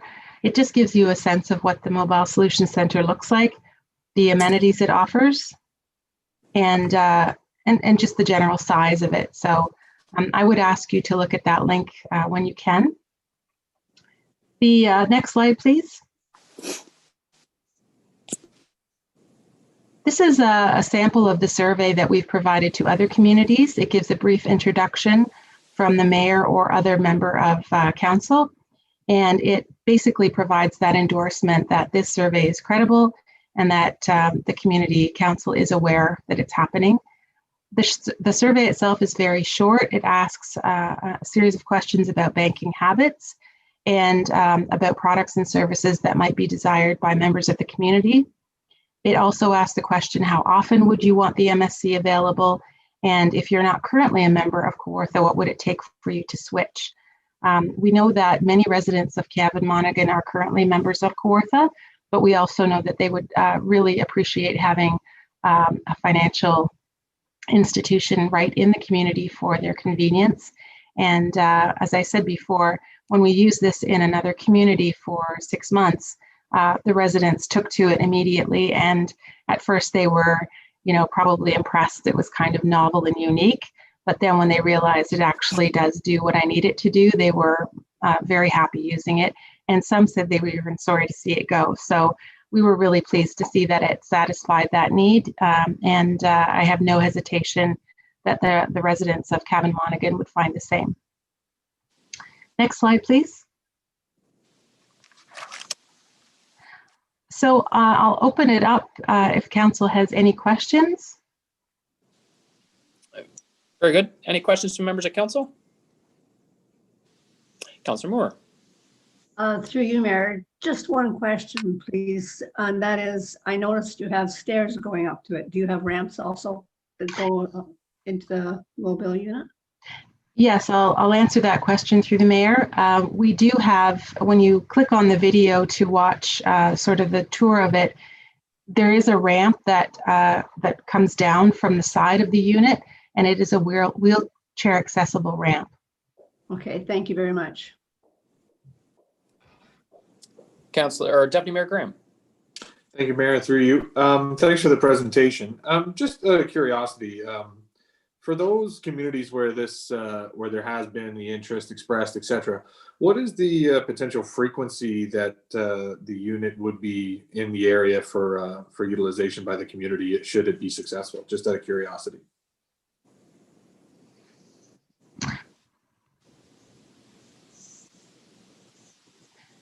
Sure, through the mayor, we have received feedback from other communities that most of them would like to have it on a rotating basis every week.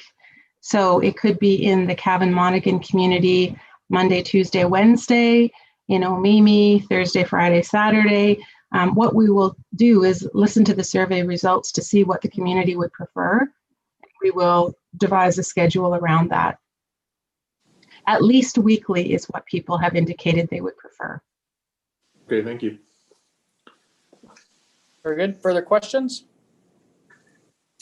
Crystal, thank you very much. I appreciated how you got through the difficult word. I had a speech written for me and it had the word voluminous and I couldn't get my tongue wrapped around that in the middle of a speech. So I appreciate, I know what it's like to be tongue-tied in the middle of trying to deliver something. You handled it very well.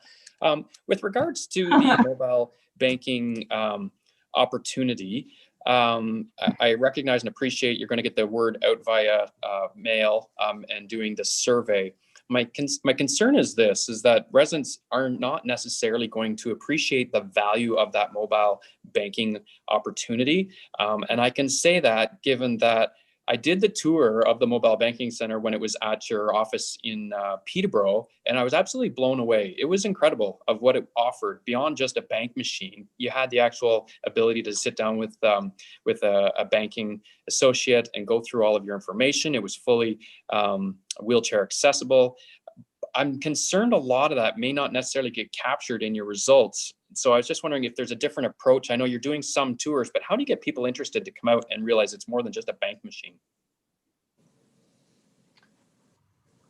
Thank you for that question, Mr. Mayor. What we've learned from some of the other communities that we've talked to is, in this period of COVID, it is difficult to take people inside and show them what it really offers. The video at least gives a little tour, and it is possible that we could do outreach to the Cavan Monaghan community via email so that they could see that video ahead of time. What we've been doing in the past with other communities is we've accessed the town's tax roll and had them send out communications to their residents through the municipal offices, so that we don't actually hold that data ourselves, but giving them some sort of visual definitely helps people to understand what it's about. And asking people to show up in a parking lot without any kind of context around it, that is a bit of a stretch sometimes, especially in the winter. So if we could do something with the township where we could have an email go out, perhaps with one of your newsletters, we could do something like that for sure. Send the link. Excellent. That's a fantastic idea. Actually, we do have social media presence. So with a link to that video, I'm certain our staff could push that out as an opportunity that's coming up. Yes. We certainly have a very active social media community, as we'll all attest. So yeah, that's a great idea. That's fantastic. Super. Councillor Moore? Through you, Mayor, just one more question, and I know it's probably a silly question, but does it require us to provide some sort of security, being that you're handling money in a parking lot, or is that something you're already pre-programmed to do? So I'm not expecting robbery, but if by chance. Right. Through the mayor to Councillor Moore, we don't actually carry cash in the Mobile Solutions Center. The ATM is fully securitized. It has all of the safety precautions built in it, and the ATM actually gets pulled up into the Mobile Solutions Center at night and then dropped down through hydraulics to the ground in the morning. So at night it is all packaged up. All the doors are locked. It's completely sealed and secure at night. So the ATM itself, of course, dispensing cash is the only that is the only cash on board. Okay, thank you very much. Very good. Any other questions from members of council? Councillor Belch. Go ahead, Councillor Belch. Hello? There Okay. you go. Yep.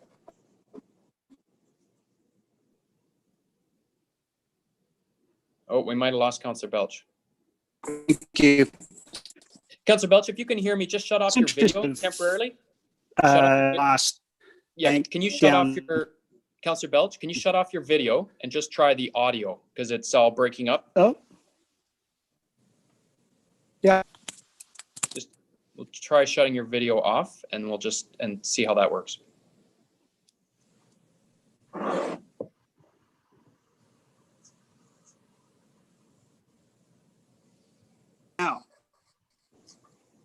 I still see your video.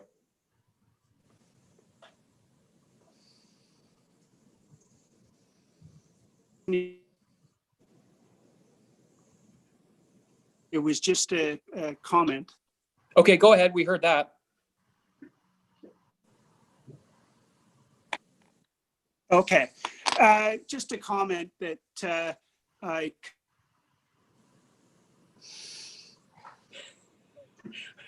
Sorry, Councillor Belch, we heard everything about it's just a comment and then we don't hear the comment.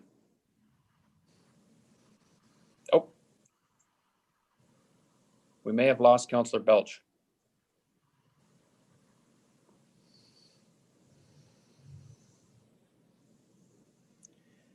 Madam Clerk, did we lose Councillor Belch completely? It appears we have. Oh, Okay. nope, sorry, the video's just off. yeah, you Oh, lost There me. you go. Okay, go ahead, Councillor Belch. We can hear you now. Okay.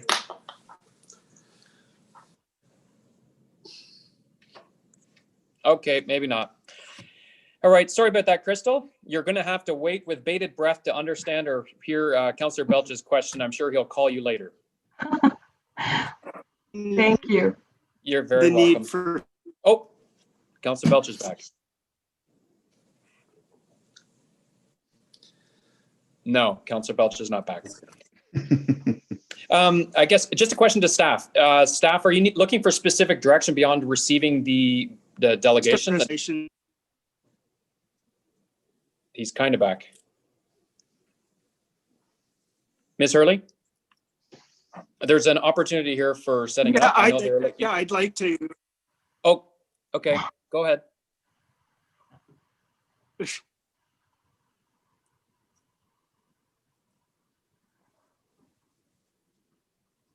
We're waiting, Councillor Belch.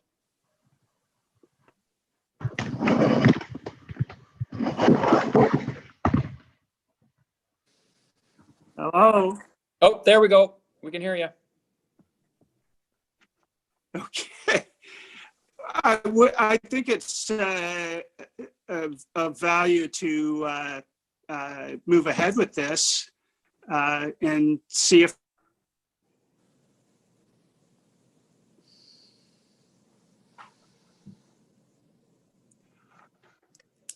So we have a motion on the floor from Councillor Belch to move ahead with this. Very good. Staff, work with us here. We are supportive of it. What exactly do you need? Mayor McFadden, if I may, Okay. it's Yvette here. I'm just wondering if you are supportive going forward. I believe they're looking for either a motion or direction to do the questionnaire and send it out and see if there is interest. I believe that's the first step. Very good. Excellent. And you're comfortable with us putting forward a motion in that without referring it back to staff? I believe Miss Pope, I thought Miss Pope was on, but I don't see her, but I believe that's, I think the first step was to see if there's interest. And if there is interest, then a report would come back after we find see what the results are, and then we could report to council on what those next steps might look like. All right, very good. Well, based on today's presentation, I would believe that council is very supportive of this initiative. So Crystal, is there anything specific beyond that you're looking for today? I know that's exactly what I was looking for. Thank you so much for your time today. Okay, very good. So then a motion to Councillor Deputy Mayor Graham?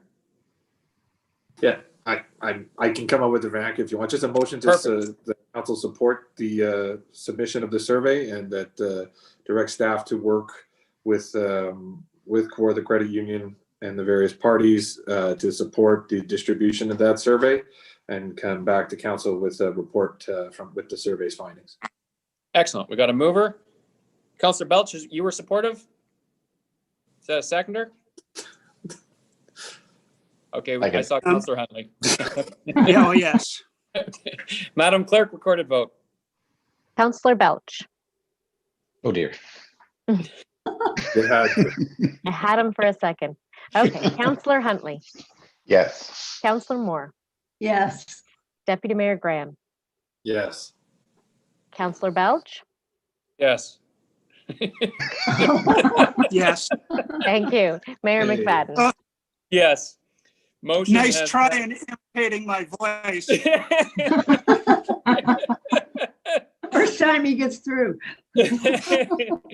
Motion has passed. Crystal, thank you very much. And Gonna have to we look work forward on to that working together. imitation, McFadden. Thank you. Thank you all very much for your time today. All Thank right. you. Anybody need a recess? Yes, we do. Okay, we'll take a quick couple minutes for a recess. My connection needs one.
Okay, welcome back, everybody. Who have we got?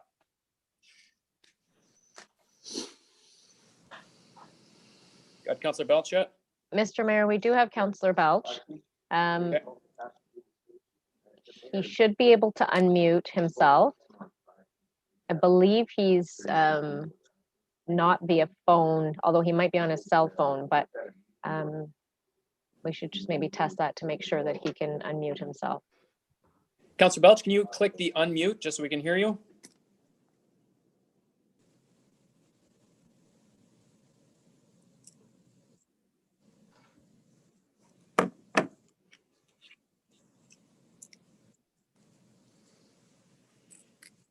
Is he able to use the chat?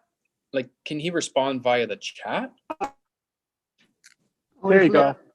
Okay, we can hear you. Yeah. Should be able to hear me. Yep, perfect. That's good. Okay.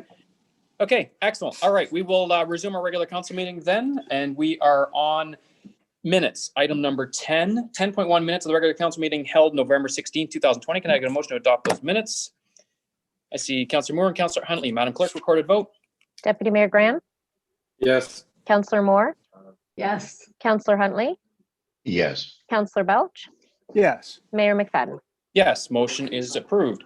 Next item, 10.2, minutes of the special council meeting held November 30th, 2020 at 6 p.m. Motion to adopt those minutes, Councillor Graham, or Deputy Mayor Graham and Councillor Huntley. Madam Clerk, recorded vote. Councillor Huntley, Yes. Councillor Belch, Yes.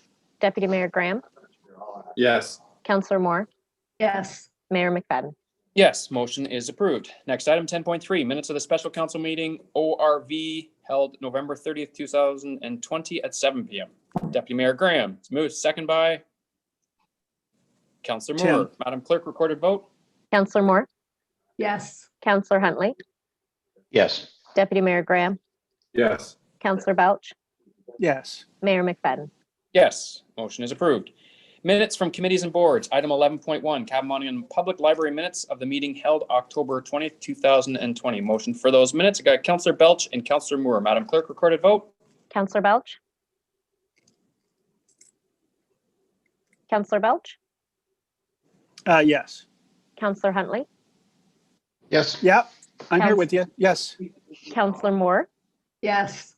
Deputy Mayor Graham, Yes. Mayor McFadden. Yes, motion is approved. Item 11.2, minutes of the Township of Catamount Emergency Management Program Committee meeting held November 30th, 2020. Motion for those minutes, Deputy Mayor Graham and Councillor Huntley. Madam Clerk, recorded vote. Deputy Mayor Graham, Yes. Councillor Moore, Yes. Councillor Huntley, Yes. Councillor Belch, Yes. Mayor McFadden. Yes, motion is approved. Moving now into reports. Our first report, 12.1, Report Planning 2020-45, Tower Hill Commercial Official Plan and Zoning Bylaw Amendment Applications. Mr. Connolly. Through you, Chair to Council, we have before you Planning Report 2020-45. This is with respect to Tower Hill Commercial Official Plan and Zoning Bylaw Amendment Applications. Recommendations are three. First one being that Council approve bylaw number 2020-71 to adopt official plan amendment number 6 to the Township of Cavan-Monaghan.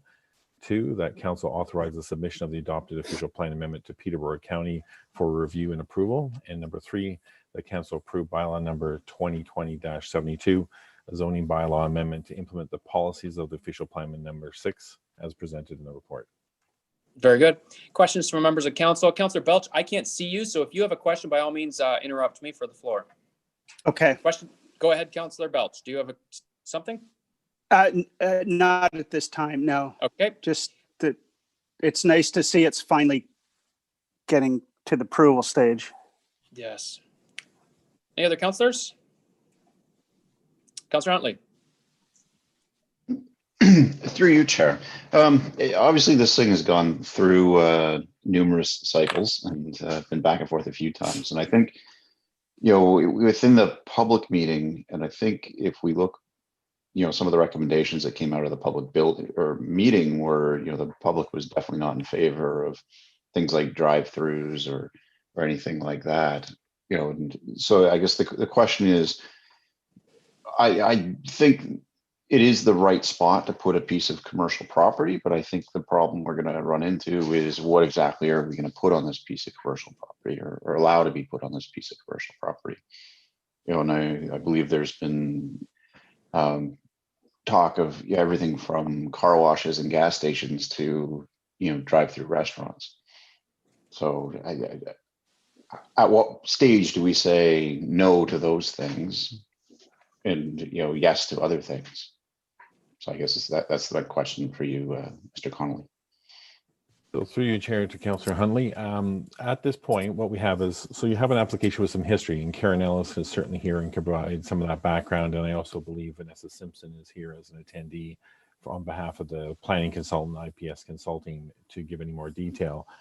What we've had is twice this has gone to a public meeting. Once the original concept plan that was presented didn't have a drive-through, then it did have a drive-through, and the public record is as it is with people in opposition to certain things, even in terms of opposition of commercial property there. As I understand right now, the developer and the consultant for the developer is going to present these two properties as being blended into one. And they're looking for, in order to look at the economic viability, because I don't believe there's a specific tenant there, a specific concept either, other than the fact that there were two draft ones before. The idea is to look at the commercial community commercial as the best official plan or zoning aspect of what they would like to do. That would increase the opportunity to be able to have economic development opportunities to sort of open that up. I know a bit of that is a balancing act with protecting what's in the downtown community of Millbrook, but at the same time, they're looking at these are the options that are best in terms of being able to look at what are the possibilities and something coming forward in terms of looking at how would council have confidence that staff are looking at this in light of the public comments, is we would at the site plan level look at all that information and look at it with respect to not only the history of it, but also with the idea that any other studies like a noise impact assessment would be required in order to look at any mitigation if there were a drive-through going forward, or if there were an issue with respect to transportation. Go ahead, Councillor Huntley. Through you, Chair, to follow up then. So to be clear then, even if this gets a zoning change today, then it's still down the road. There's the ability to kibosh any plan that comes forward if it's coming through as a site plan review. So through you, Chair, to Councillor Huntley, the idea of this application going forward, and again, some of these concerns have been voiced with the planning consultant for the developer, is that the whole idea of the holding zone would allow for the OP and the zoning bylaw amendment to go forward to permit a whole range of uses, but there are some specific ones that are being ruled out in terms of permitted uses. There are a few questions with respect to on the zoning of looking at if there were a drive-through to go forward. The most likely viable place would be if we're on the west side of the property, that there may be a relief from either the stacking lanes for a drive-through, and also the distance to a residential properties in terms of the order box. But again, all of that, because it's on holding, you're approving it in principle subject to a more technical review at the site plan level. And what that would do is say that unless a noise impact assessment can deal with mitigation measures or any of the issues that were being raised, or even answer the questions of land use compatibility with whatever is being proposed in the existing residential, it would not go forward. It would not be approved at that point. Okay, Councillor Huntley. I'm sorry, I'm still not quite entirely sure there. Are you saying that if they met the criteria of traffic impact studies and noise impact studies and things like that, then is there still a council decision to say yay or nay, or if they meet all those criteria that it's good to go? Through you, Chair, to Councillor Huntley, the idea is that that would be the provisos that are being attached there, is that unless there's relief being sought specific to those mitigation things, the three items under the zoning, it would need studies in order to support that. However, if it were to satisfy that to staff's satisfaction, it would go through as approved with those mitigation measures in place. But my understanding, again, at the site plan level, when it goes forward, it would come back to council. But the whole threshold decisions of whether it's what the official plan designation and then the zoning bylaw and the permitted uses under that, those would be established today if they were approved. If not, then basically the application itself as presented would be rejected.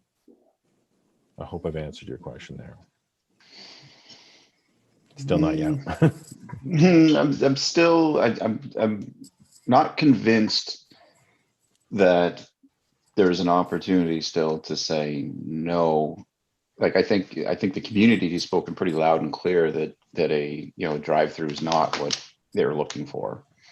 So I'm having a hard time, you know, should it just come off the table now? Can we pass this recommendation now with the provision that no drive-through, don't even do the studies, because you're not going to get to a site plan stage. So through you, Chair, to Councillor Huntley, my understanding from the history of this application is that when it first came forward, there was no drive-through. The second time it did come through with a drive-through as a concept. What has changed since that is that our zoning bylaw as in place does permit drive-throughs, and the specific section that is within the zoning bylaw gives provisions about what are the things required with respect to drive-throughs. So from its first iteration to what is now before you, what has changed is that drive-throughs were not permitted, were not recognized, and that has changed. And there is some history to that, and I'm sure Karen Ellis can certainly give some of that background history. But that being the case, drive-throughs are permitted, and that is what is being asked for. So my question or my response to this is that council can make a decision with respect to the OPA and the zoning bylaw being put on the table now. It would be staff that would use that approval, or if you didn't, but we would take that forward so that if at the site plan level and there was a request for a drive-through, and if there was a request for mitigation of what's being asked in the zoning bylaw now, we would make sure the noise impact assessment, the land use compatibility, all those things that we do at the site plan level would have to be cleared before it would be able to go forward. Okay, Councillor Huntley? I don't mean to keep poking the bear, but I didn't know what you're okay. I think the question is, I think the answer is that if you a couple other councillors asking questions, I just want to make sure you were finished. If you didn't want to drive through today, this would be your opportunity to be able to specifically state that. It would be. Thank you. That's what we want. Yeah, they are permitted now since the first application. I wanted Right. to make sure there's a recognition of it. Thank you. Okay, that's what I was looking for. My apologies for taking so much time, Councillor Huntley. Councillor Moore? No, I wanted the same answer, actually. Through you, Mayor, I'm sorry. I was right along with Councillor Huntley. I was thinking that it meant that we should probably state now what we want before we say yes. Because once it's done, it's done. But I guess question for Mr. Conley, across the road in what we refer to as the Conrad property, is it not already got all of this zoning? They can put drive-throughs throughout that whole thing? Through you, Chair, I think the idea is that with the designation the way it is now in terms of the zoning, you would be allowed that, but maybe Karen Ellis, who's much more knowledgeable on that, could provide some more information. Miss Ellis, are you there? I am here, Mayor McFadden. So through you, Mayor McFadden, to members of council, yes, on a portion of the Conrad property, there is official plan designation and zoning categories that would permit the development of a drive-through facility. Across the road? Correct. Correct. Okay. Deputy Mayor Graham? So just in response to that, through you, Mayor, to Ms. Ellis. So, but as similar, there's that word again. Voluminous. As would be the case with those properties as it is with this property. There would still be the site plan approval stage as there is with this property, correct? Where theoretically there could be a challenge then, although it being later in the game and theoretically inconsistent with the zoning permissions as they are now, correct? So on the lands on the east side of County Road 10 or the Conrad property, yes, the planning approvals process is the site plan approval process. So when an application for site plan approval comes forward, we would evaluate that plan with the design guidelines in the official plan and the zoning bylaw regulations. And the zoning bylaw regulations include setbacks, parking space numbers, the location of the parking area, loading spaces, and it also contains regulations for the parking, stacking lanes, the distance for the order box, etc. They are all in the zoning bylaw, and they would be used to evaluate that site plan application. The application you're dealing with today requires an official plan and zoning bylaw amendment. So if council deems it not appropriate to have a drive-through at this location, that decision should be made today. Thank you, Ms. Ellis. Deputy Mayor Graham? So to leave that through you, Mayor, to leave the drive-through conversation for a minute, I was struggling with regards to some of the contents of this report, and I know staff have, through the CAO, have given me a bit more clarity. It was my interpretation of the report as though the gas bar was an additional permitted use that was being requested, that is being requested by the applicant. But it's my understanding now that that is a permitted use under the existing OP because of the classification of motor vehicle or automotive retail, I guess. So I don't understand, or it seems as though we're creating sort of one allowance out of that automotive retail component with this gas bar. But, you know, to me, there's a number of components of the OP that would be inconsistent with. I mean, when they talk about the viability of the core, the commercial core, you know, to me, that would be a substantial thing. But there's also restrictions that it be directed to intersections, of which this property does border an intersection of collector roads. But, you know, I don't think the intention of that stipulation is being met with the proposed or potential location for a gas bar to be, you know, set back almost an acre and a half away from that intersection. So I understand that it's not an additional sort of add-on permission, but, you know, for me, I think that the full prohibition of automotive retail, including the gas bar, should be something that would be considered or amended with regards to the recommendation before us. If that makes sense. I understand. Through you, Mayor McFadden, I understand what Deputy Mayor Graham is saying. I'm glad there's one. I understand as well. Okay, I guess my only concern is if we're going to cut things out of this, then this is end up going to go back to the applicant because they may very well not wish to move ahead with this rezoning and put something else there.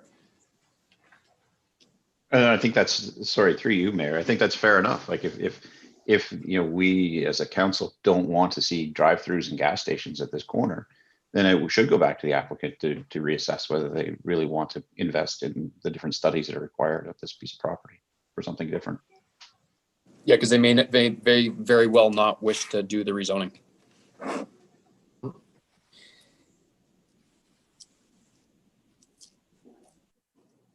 Okay, Mr. Conley.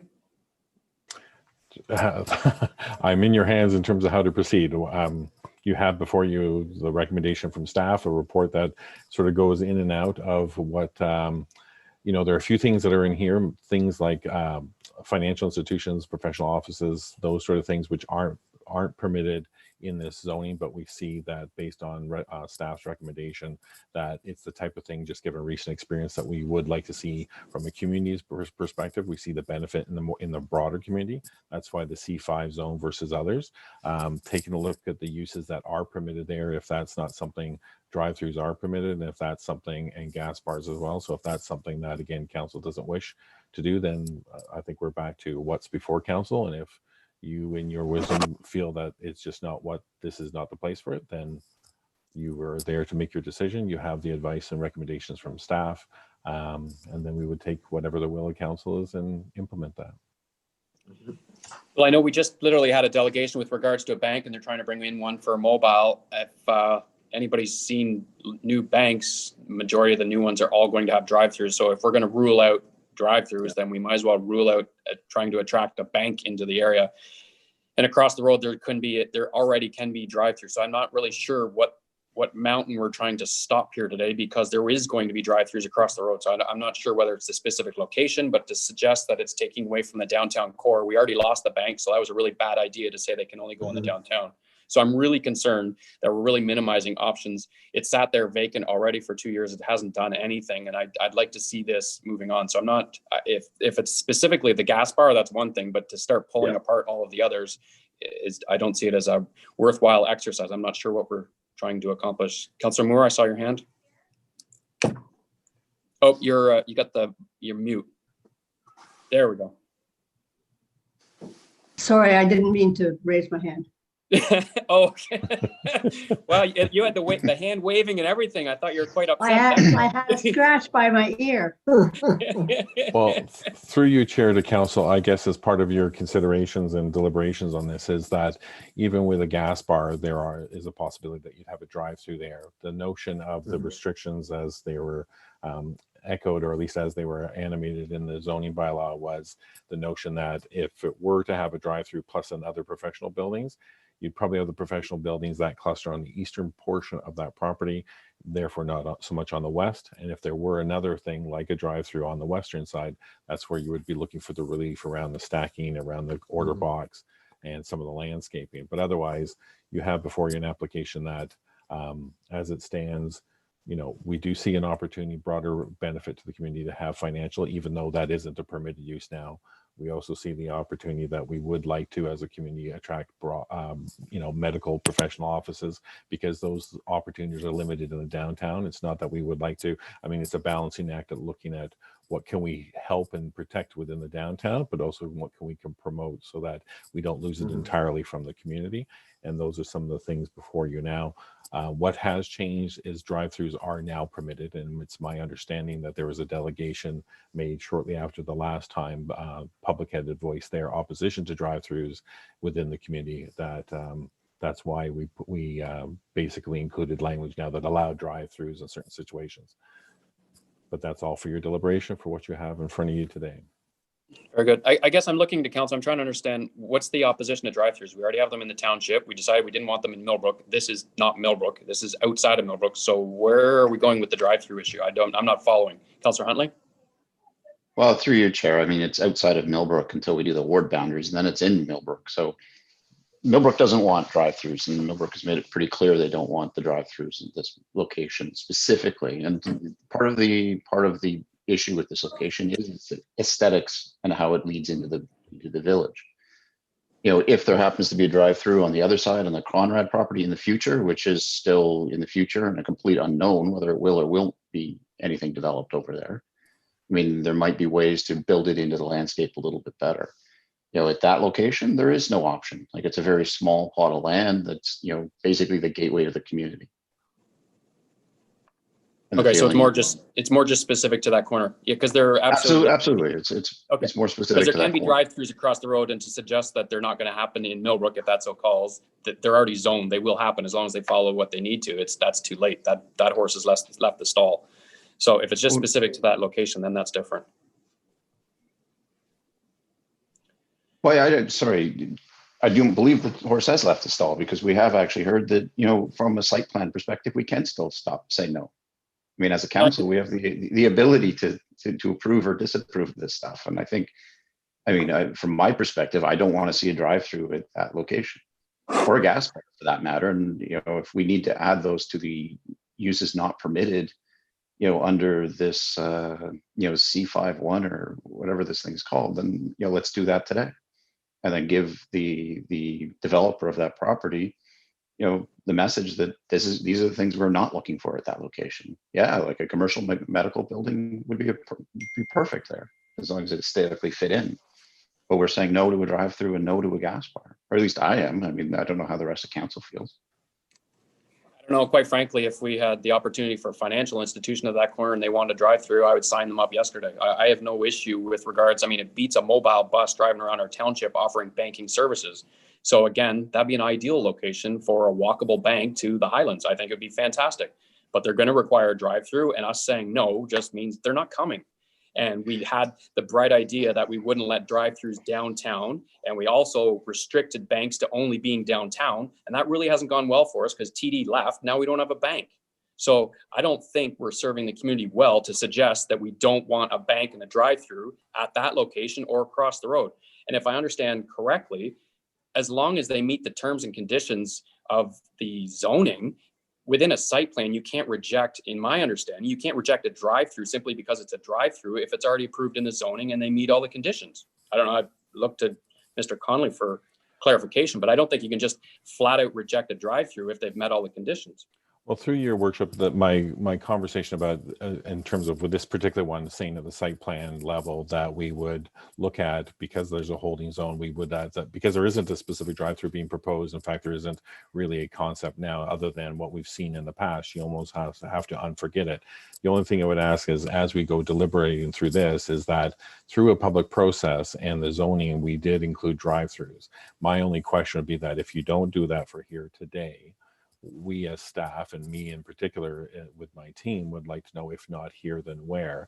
And that's something either you answer as part of this or as we have applications going forward. From a planning perspective, we would see that it's not an inappropriate use there, which is why you have the recommendation before you, because even with the idea of commercial, community commercial on the east side of 10, virtually as far as you could throw a baseball, you have the same use being permitted. So from a planning perspective, other than some issues with respect to the site, which we've tried to reflect and respect within the recommendation going forward, that if there are any issues with respect to incompatibility, we would put those forward, and that would be the site plan process to do that. But otherwise, if it's there and it's zoned, it's only a matter of, it would go through the site plan process, put in what is there within the OP and the zoning bylaw, and would go forward as such. But those decisions are made at a high level to allow those things, which they are, as opposed to the individual ones. So I'm not sure if that helps the conversation or confuses it more. So again, back to the question with regards to a drive-through on the Conrad property that's already zoned and they meet the needs with regards to what's in the zoning and how they're spelled out, how would council stop a drive-through if it's already in there and it's zoned?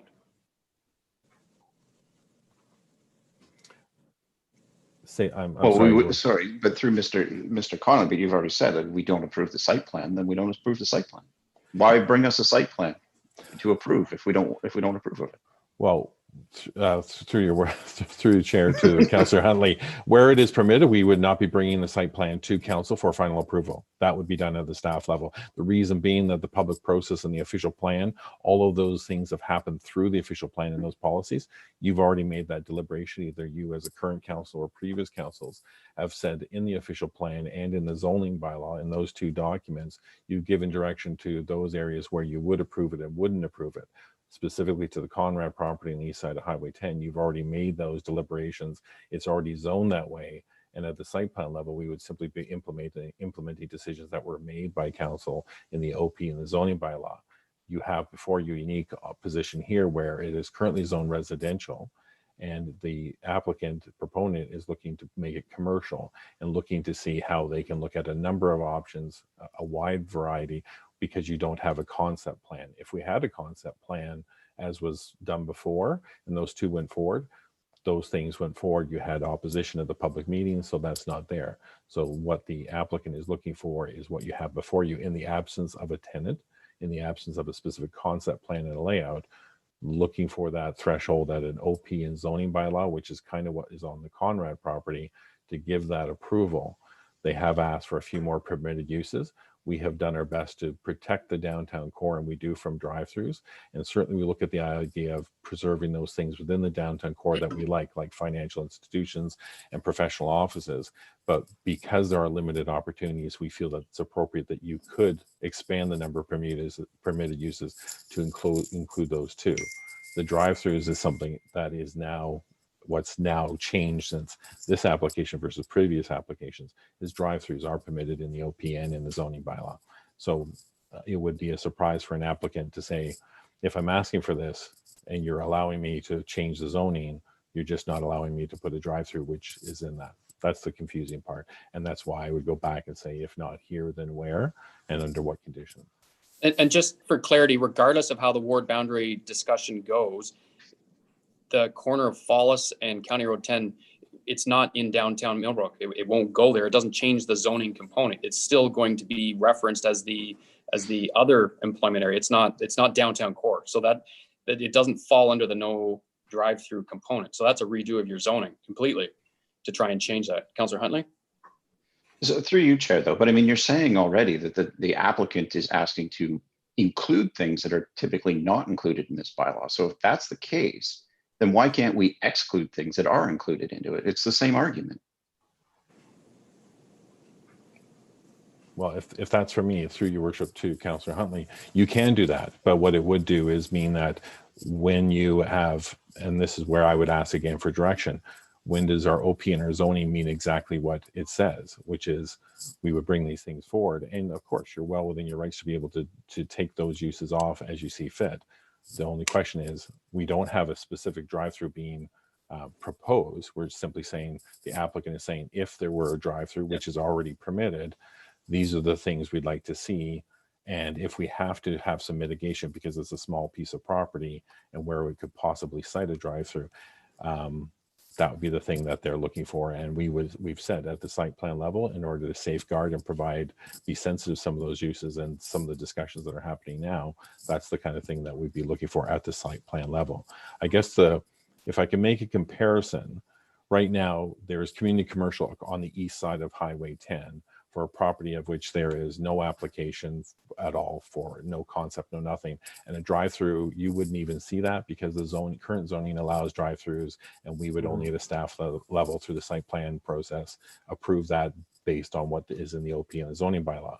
The difference here is that they're asking for commercial, community commercial on this piece of property, and they're looking for the OP and the zoning to allow that, but they've added a few extra permitted uses, which we as staff feel, just as much as we try and balance what, preserving the downtown community in terms of downtown Millbrook, we also would see a broader benefit for professional offices, maybe medical offices or a financial institution. And with respect to a drive-through, which is permitted under the zoning, that there's a request for mitigation. We've said that would only be appropriate if we put a holding zone, and that if there were other studies that would mitigate that. I guess that's the best I can do in terms of providing clarity, because essentially what's being asked for on the west side of 10 is already permitted on the east side of 10. We're just sort of looking behind the drapes, so to speak, on this. Deputy Mayor Graham? Yeah, through you, Mayor. I mean, I was in reviewing the OP and some of the zoning requirements, I was a bit surprised. I remember the conversation before in the past council with regards to the drive-throughs and how volatile that was. And I was as surprised as any that it really seems like within the OP and the zoning that ship has sailed with regards to that restriction, other than in this case, with regards to this property, because it's a transition from residential to the community commercial.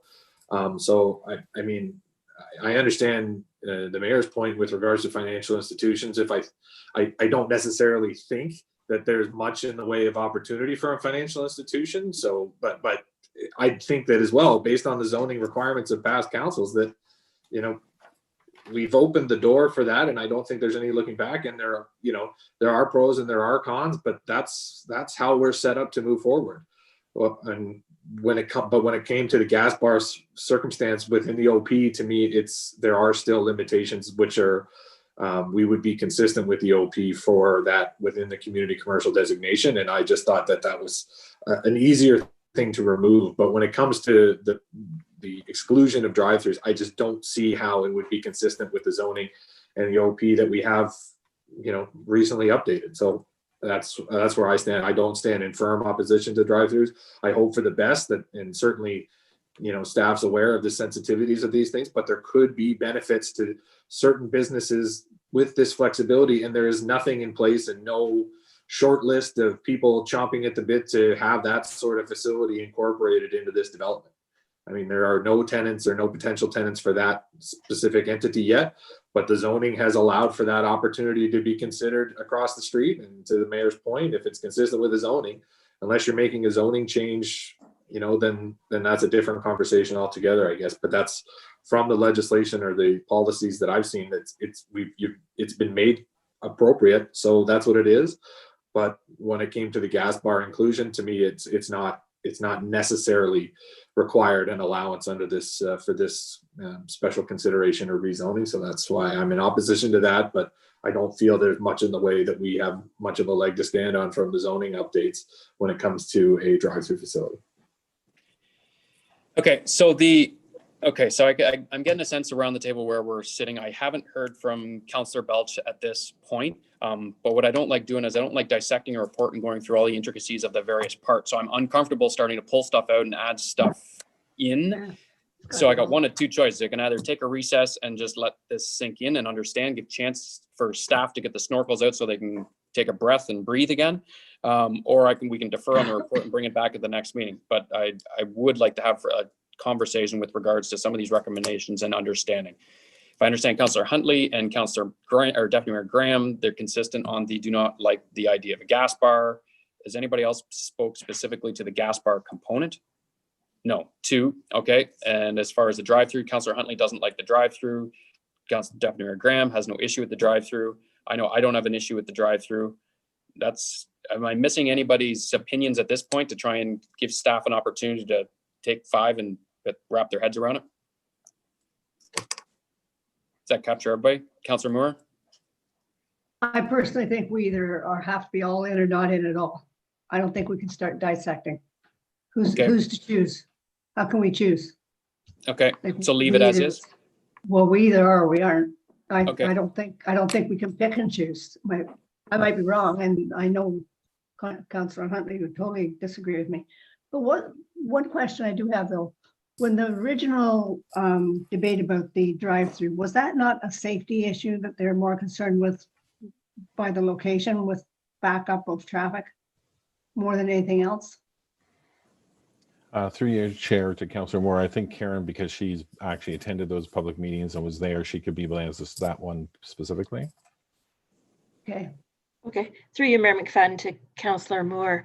So when the original application did go forward, we did hear public opposition to the concept of a drive-through, and there are issues mainly centered around public health in terms of air quality, encouraging people to drive through as opposed to walk.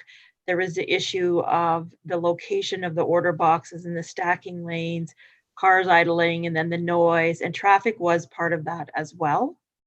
I can tell all council members that when we did the new zoning bylaw, we kept all of those comments in mind, because we also heard from people, they presented us what they figured were the optimum regulations for drive-throughs from other municipalities. So when we did the zoning bylaw, we tried to take the best of those regulations from other municipalities and insert them into the Cavan Monaghan Township zoning bylaw.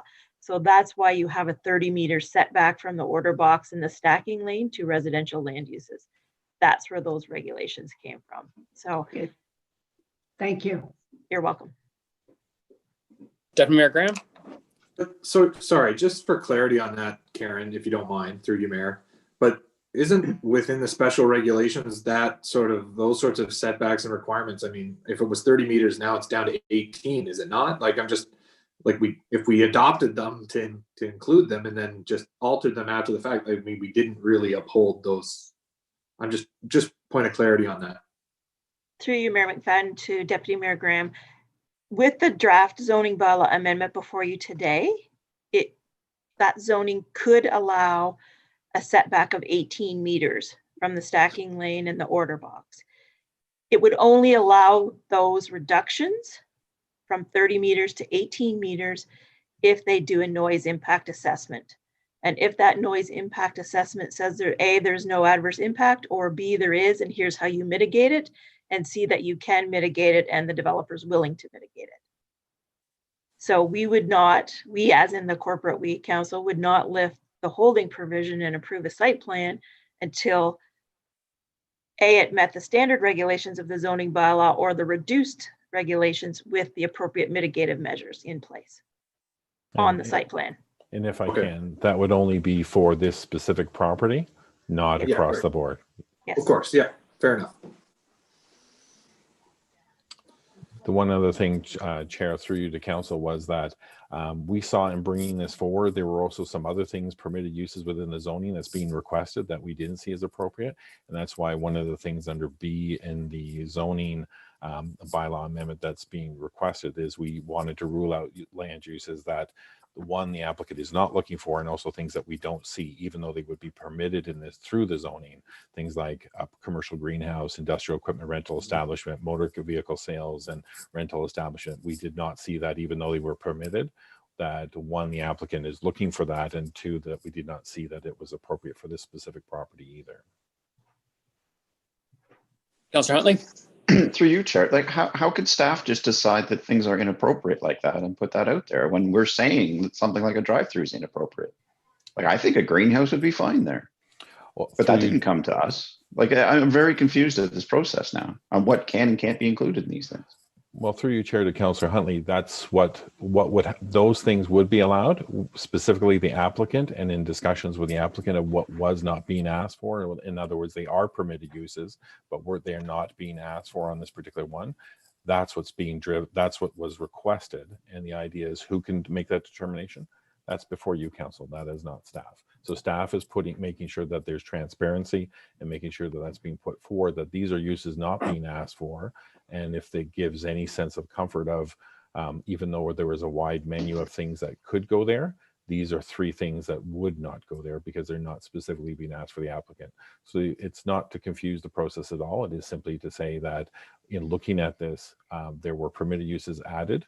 As part of that conversation with the applicant, we said, are there uses not being sought after? And if that's the case, that should probably help inform that conversation, because we have, obviously there are sensitivities and some interests about what should and should not go here when you're looking at this OP and the zoning as well. Through Councillor you, Chair, Moore? though. Oh, sorry, go ahead. Councillor Huntley, you started. Sorry, through you, Chair, though. But I mean, we've already said that this applicant doesn't have anybody lining up for this property. They're just thinking about uses. So why would they scratch out things at the beginning of this whole gate just to put it on paper? Like, I'm even more confused now with this whole process. Like, why would I rule out a greenhouse just because I don't think that's what I want to put there? You know, but I wouldn't rule out a drive-through because, you know, that's what I might want to put there. I think through you, Chair, to you, Councillor Huntley, that's the answer right there, is that as the applicant goes forward, as they look at opportunities for being able to attract a tenant, this particular application, this particular property does not see as a greenhouse, rental equipment, either cars or sales, things like that, as an appropriate one. They felt that they could have stayed silent. They decided not to as part of the discussion. The other part being that they were adding permitted uses which aren't currently allowed there, which are a financial institution and professional offices. So again, it's through transparency. It's not with the idea of confusing the process whatsoever as to why they're doing it. In the base, having gone through the experience of the 2 public meetings and what was going forward in the absence of a specific tenant and in the absence of a concept plan specifically going forward, this is what they're asking for. And we as staff are making sure that council is aware of the menu of options. These are the things that are being added, and these are the things that are being discussed or being dismissed or being rejected. Councillor Moore? Through you, Chair. Why would we, or why would they or anyone want to eliminate the possibility of automotive sales or rental or whatever when they're willing to put a garage there?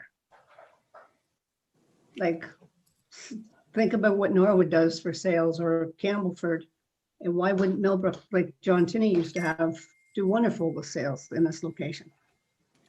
Through you, Chair, to Councillor Moore, part of that could be dealing with storage of vehicles. The type of uses seem similar. They aren't just automotive, they are automotive oriented, but there's a difference in terms of storage, number of vehicles there. If you had a line of vehicles there, I'm not sure how council feels about, with inflatable arm men flying, saying, here you go, to car sales. That may not be something that really meets the gateway into Millbrook.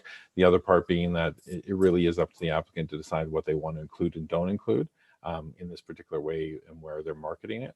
I think. Except it isn't just going into Millbrook, it's also the township. Absolutely, absolutely. Yeah. Yeah, I think specifically to this property, you raised a good point, Councillor Moore, with regards to Norwood. They used to be right in that downtown, in that small spot, and it wasn't big enough. And now you look at the vast area that they require in order to do a car lot. So it may very well be, it's just not necessarily appropriate for a couple acres right there in that location, which they may have said, you know what, we'll take that off the list. So there's no suggestion we're putting a car lot in there.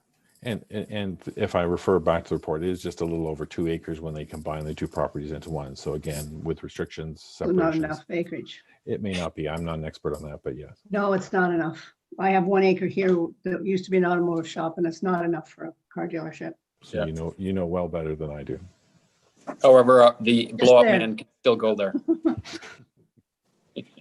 Never had those. I think that report's coming later. That is. It's part of the sign bylaw. Okay, Yeah. well, we've got a recommendation on the report. We can do one of a couple things. We can bring forward a motion to accept the report as is. If it fails, we can bring back something else and start chopping, or we can throw it out and go for a deferral on it until it comes back. Is anybody willing to make the motion for the report as it stands? Councillor Moore. Do I have a seconder? And I can't see Tim. I can see Councillor Huntley, Councillor Graham, or Deputy Mayor Graham, Councillor Moore, and is Tim with us? Mr. Mayor, I did speak with him. He was having some connectivity issues. He was going to try an alternative way to get through. I'm not sure if he's been successful. I don't see All him right. on here. Oh, it looks like he was just unmuted for a minute, but I feel for him. Yeah, why don't we take a recess so that he can come back just on the phone? If he can just dial in instead of doing the Zoom today, it'd be much easier on all of us, especially the chair. All right, so we'll call a quick recess. We'll try and track down Councillor Belch. Mr. and then Mayor? we'll- Yes, Mr. Mayor, could you just hold off for 1 second and let me try something? okay. Just one moment, please.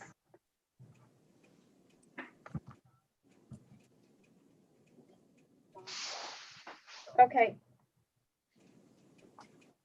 Councillor Belch? Yeah. Okay. Mayor McFadden, can you hear Councillor Belch? Councillor Belch, I don't know what you've heard of this discussion thus far. All I've got a sense of is that all of a sudden Mr. Huntley is fighting over go in at the corner of Follis and We've had a productive debate, absolutely. So, so we have a motion on the table moved by Councillor Moore to accept the report as is. I'm looking for a seconder. I'm not expecting one from Deputy Mayor Graham or Councillor Huntley. okay. Have you got the sense that this is the hill they want to die on? No, I'm looking to you, Councillor Belch. Are you seconding it or no? They're choosing not to. No, I'm wanting to move ahead with things. I don't So- understand why they don't. Yes, so the motion on the floor is to support the recommendation on the report. Okay, Do you support it? yes. That's a second. Okay, Madam Clerk, recorded vote, or unless somebody else wants to speak. No, Madam Clerk. Deputy Mayor Graham, No. Councillor Moore, Yes. Councillor Belch, Yes. Councillor Huntley, No. Mayor McFadden. Yes, motion is approved. Thank you. Next report. Councillor Hunt or Councillor Belch, can you still hear us? Maybe we can just leave you like that. Yeah, I can still hear you. Okay. Next report, Public Works and Planning, 2020-46, Highway 7A, Cabin Provincial Environmental Assessment. Ms. Ellis and Mr. Hancock, who wants to take the lead on this one? I can go forward if that's okay, Wayne. We haven't heard from Mr. Hancock all day. Karen will take the lead. Thank you. I was just listening with just great expectations. Okay, moving on. Mayor McFadden, members of council, planning report 2020-46 is before you today with the following recommendations. Firstly, that council authorize staff to participate in the class environmental assessment process for the proposed improvements to the Highway 7A and County Road 10 intersection. And secondly, that the MTO be asked to seek a solution that permits redevelopment opportunities while respecting the character of the hamlet and the safety of area residents and the traveling public. Questions from members of council? Councillor Belch, if you have a question, just interrupt, please. Sure. Any questions? If not, a motion then to receive that report and accept the recommendation. Councillor Moore, second. Councillor Huntley, Madam Clerk, recorded vote. Councillor Belch, Yes. Councillor Huntley, Yes. Councillor Moore, Yes. Deputy Mayor Graham, Yes. Mayor McFadden. Yes, motion is carried. Next report, item 12.3, report Public Works 2020-21 Macintosh Bridge Municipal Class EA enclosure of Preston Road. Mr. Hancock. Yes, thank you, Mr. Mayor. Through you to council, recommendations before you is that council recommend to Peterborough County the closure and retirement of the Macintosh Bridge. And number two, that council approve the closure of Preston Road from 100 meters north of Maple Grove Road to house number 2425 on Preston Road. Very good question. Okay, Go go ahead. ahead. I was Questions just from going to members of note that the county has indicated that if it is approved for retirement, they will put in whatever's necessary for turning movements at each end of Preston Road. And the second point is that we have concurrence from the fire chief on this closure. Very I think good. that's fairly important. And just confirmation with regards to the bridge that is there as part of the closure, will it be physically removed so that we're not dealing with a liability? The county has not indicated that it would be physically removed at this point. They've just said the retirement where the road would be closed physically. So we can discuss that matter with them or include that in our recommendations back if you want it physically there removed. They don't typically remove the structure unless it's causing some problem. They just sort of close the road off to it. Okay. Yeah, it's just in the spring, typically that it's underwater, and I just don't know long term whether you really want to encourage people to be continuing to use it, whether it's bicycles or walking or I guess ATVs for that matter, whether it should just be completely removed. But anyways, I don't know how the rest of council feels on that. Any questions for Mr. Hancock on his report? Any preference with regards to leaving the bridge as part of that? I think we lost Tim again. Councillor Balch, are you still here? I am. I'm still listening. I Okay. would say take it out, quite frankly. I'm just thinking if the county's picking up the tab, I'd like to do it this time as opposed to being stuck with it at a later date because it's eventually going to need to be removed because it's not in very good shape. Yeah, absolutely. The important thing is what are they going to put in the way of barriers on either side of the bridge that the area can't be used. That's the other point. If they're just going to stick cement blocking and stuff, that's not good enough. Councillor Huntley, I saw your hand. Yeah, through you, Chair. I mean, one of the options was to repurpose it. So I don't know whether that means, making it accessible for bikes and pedestrians and not necessarily just ripping it out. Because I know you're going to have turnaround lanes and whatnot, but I mean, if you walk that walk or biking down there, you got to turn around, come all the way back. It's a long way around. And I think somewhere and it said, the alternative was to direct traffic out to Highway 7. I don't know whether Highway 7's, the most practical walking alternative. But when I look at the alternative, when I look at alternative 5, it's a $60,000 option versus retirement of it, which is a $150,000 option. So it almost seems cheaper to repurpose it than it does to remove it. I don't know if Mr. Hancock, you can explain that. Yeah, through you, Mr.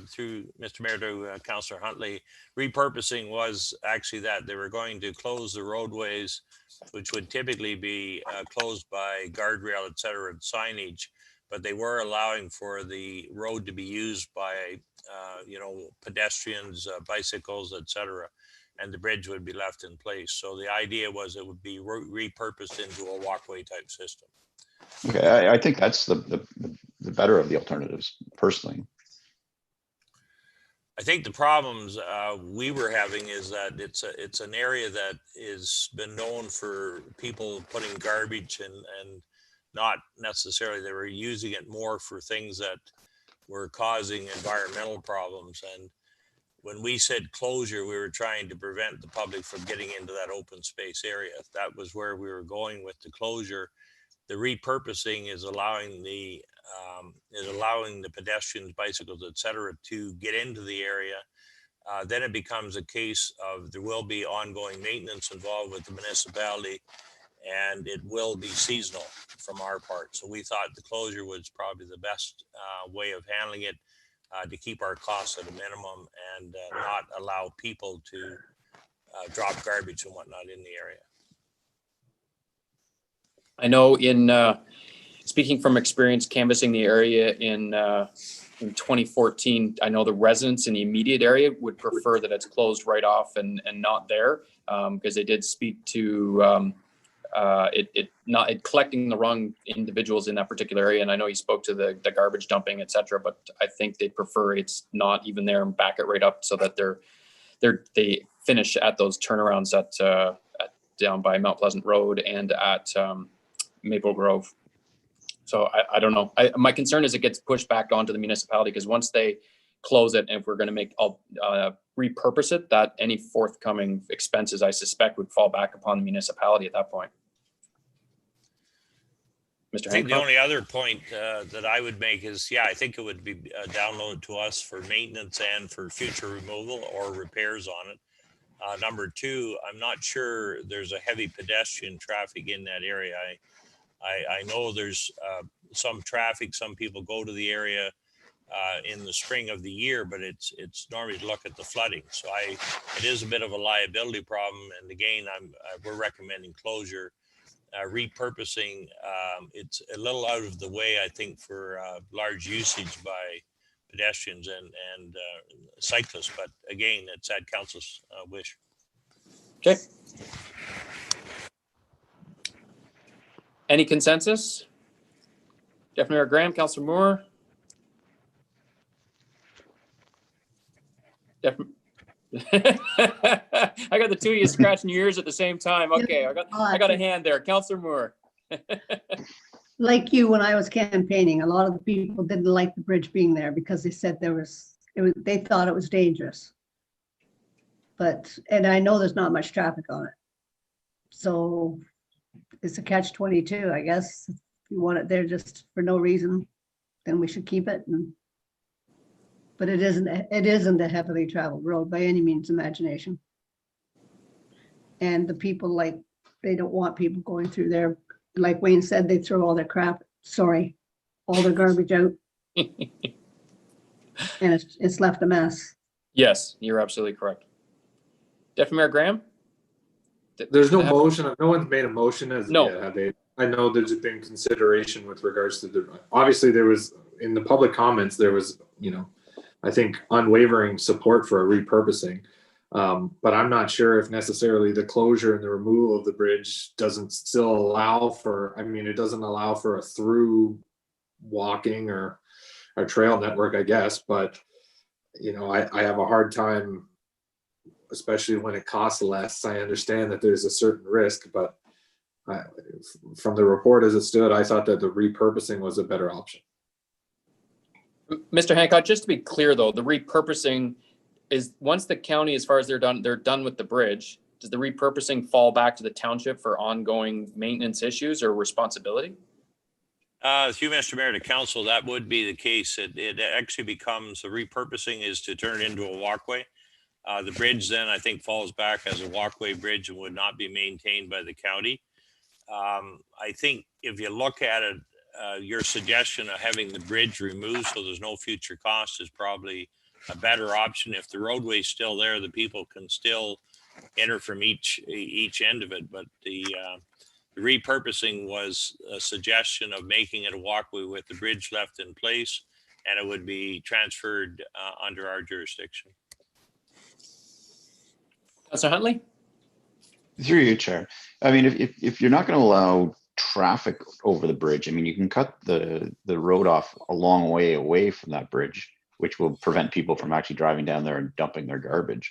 I'm pretty sure, hikers and bikers aren't going to be carrying garbage bags with them to throw into the environment over there. So I don't think that becomes an issue when you shut the road down to traffic from a further distance.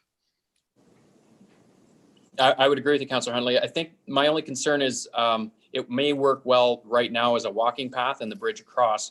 However, we do know that it's underwater every spring. So it's only a matter of time before the underwater and it doesn't come back above water. And then what's our responsibility as a municipality at that point? Are we stuck with the bill to clean up a bridge that's falling apart that's now dangerous, or we have to fix it at our expense? That's my only concern. Councillor Huntley? So if the retirement of the bridge is 150,000 and they're going to repurpose it for 60,000. So I don't think it'll be an immediate, future problem. I mean, we're talking years down the road when you're talking only pedestrian traffic or maybe cycle traffic as well. So your risks are way lower than it would be if it was vehicle traffic, which also are going to take more of a pounding on that bridge. I mean, Yeah, I guess people maybe. on bikes aren't going to do a lot of damage to a bridge. Yeah, I guess Mr. Hancock could speak more to it. Just in my personal experience of the bridge, it's not the traffic that's going across it. If you can imagine, there's wood involved in that structure and it's underwater. So it's I wouldn't say it's the traffic at all. It's just the seasoning of it. That's more my concern. Is I don't think it's going to last very long based on that, because I know that they do repairs to it every year just to keep it open, and it's not the traffic. But Mr. Hancock, maybe you have more information. I think, again, through Mr. Mayor to council, you're quite right. The structure is a wooden structure in the one area. And I think the reason the county is wanting to do something, want to invest in a new structure there. So if we decide to repurpose it, then I think we're going to have to keep an inspection, keep an eye on it to make sure that it's structurally sound, even for pedestrians, et cetera. I know the county's looking at it more from the loading from vehicles right now, but if you're allowing it to stay as a walkway system, then I think there will be some responsibility on the township to ensure that it's adequately safe.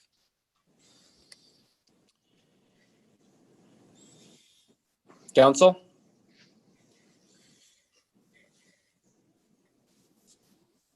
Mayor? Yes, go ahead, Councillor Belch. Yeah. I know the area very well, and any thoughts of doing any kind of trail system in there is really fanciful thinking.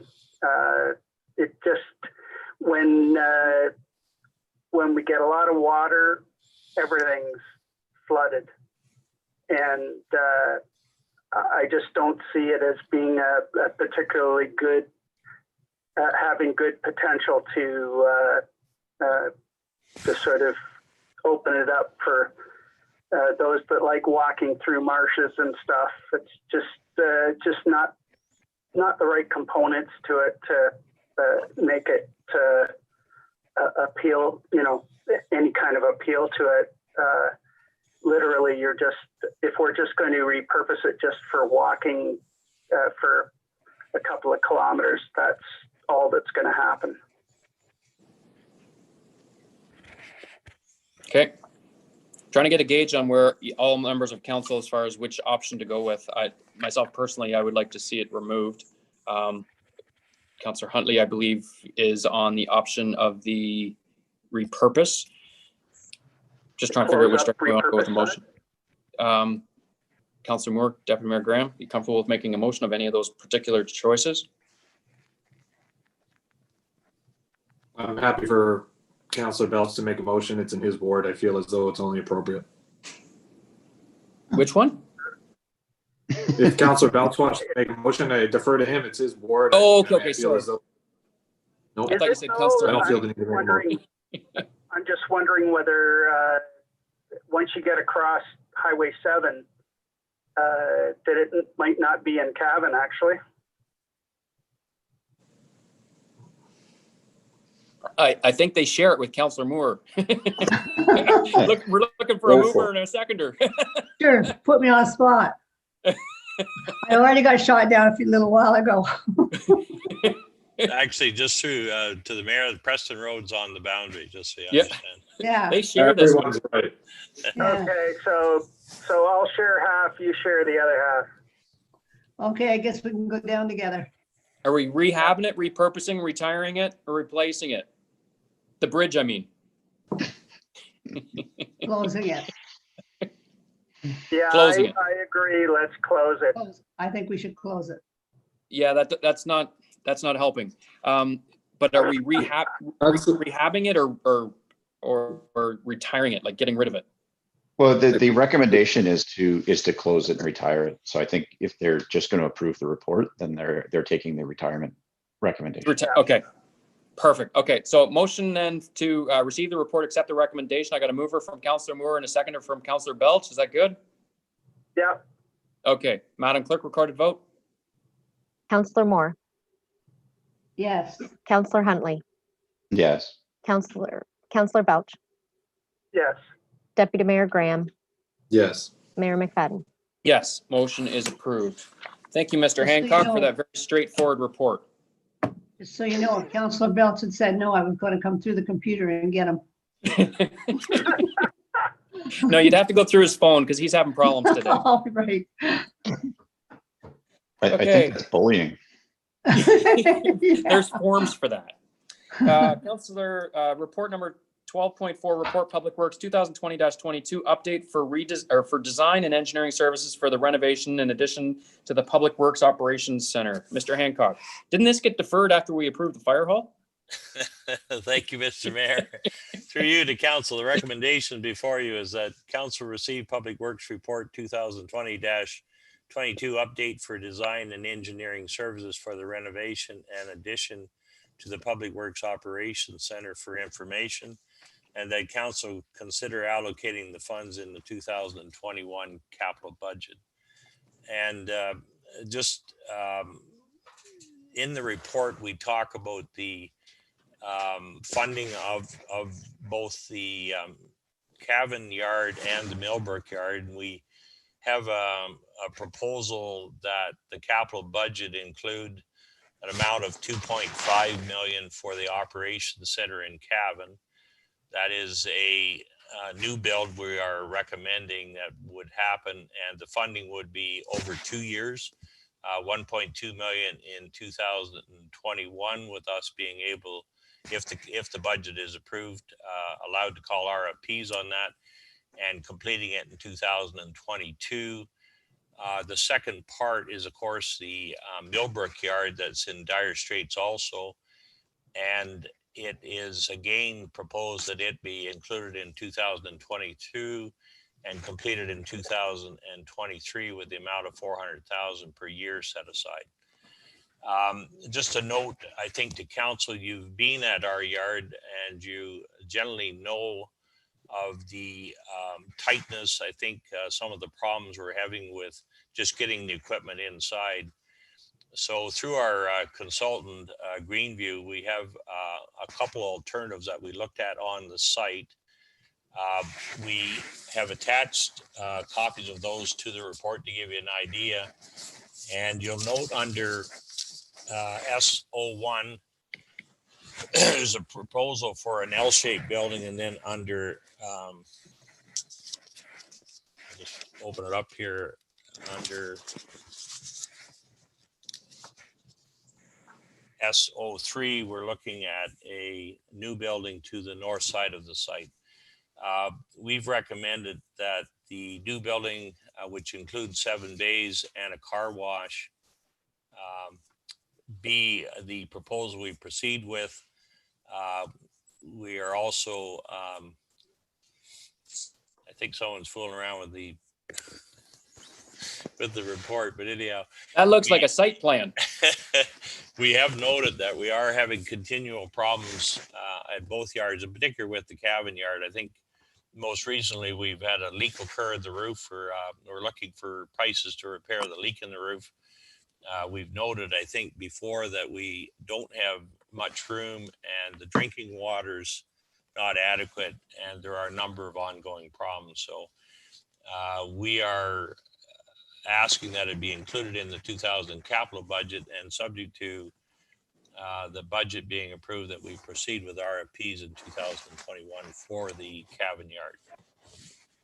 Very good. So just for the sake of council, today's report is before you to give you some background information, just as a heads up to what's going to be coming forward in the budget. We're not approving anything today. It's all up for discussion during the budget, along with all of the other items. But if you do have questions specific to it, you're certainly welcome to ask now. But we just didn't want to have all the numbers out in front of you in the budget without the background information. Did I capture that well, Mr. Hancock? I think you did a great job. All right. Councillor Huntley. Through you, Chair, Mr. Hancock, you mentioned getting an RFP out. Like, are you expecting to do that right now, or are you waiting till at No. least the first read of No, the budget? we're waiting till there's a decision on the budget, and we're looking to call it late spring, early summer. It would be a project that would span over 2021 and 2022 if approved. Today's report is just for information only, so we've got it for the background when we actually get to the budget. We Did I see could any other seek hand? pre-tender approval also if council wanted to do that.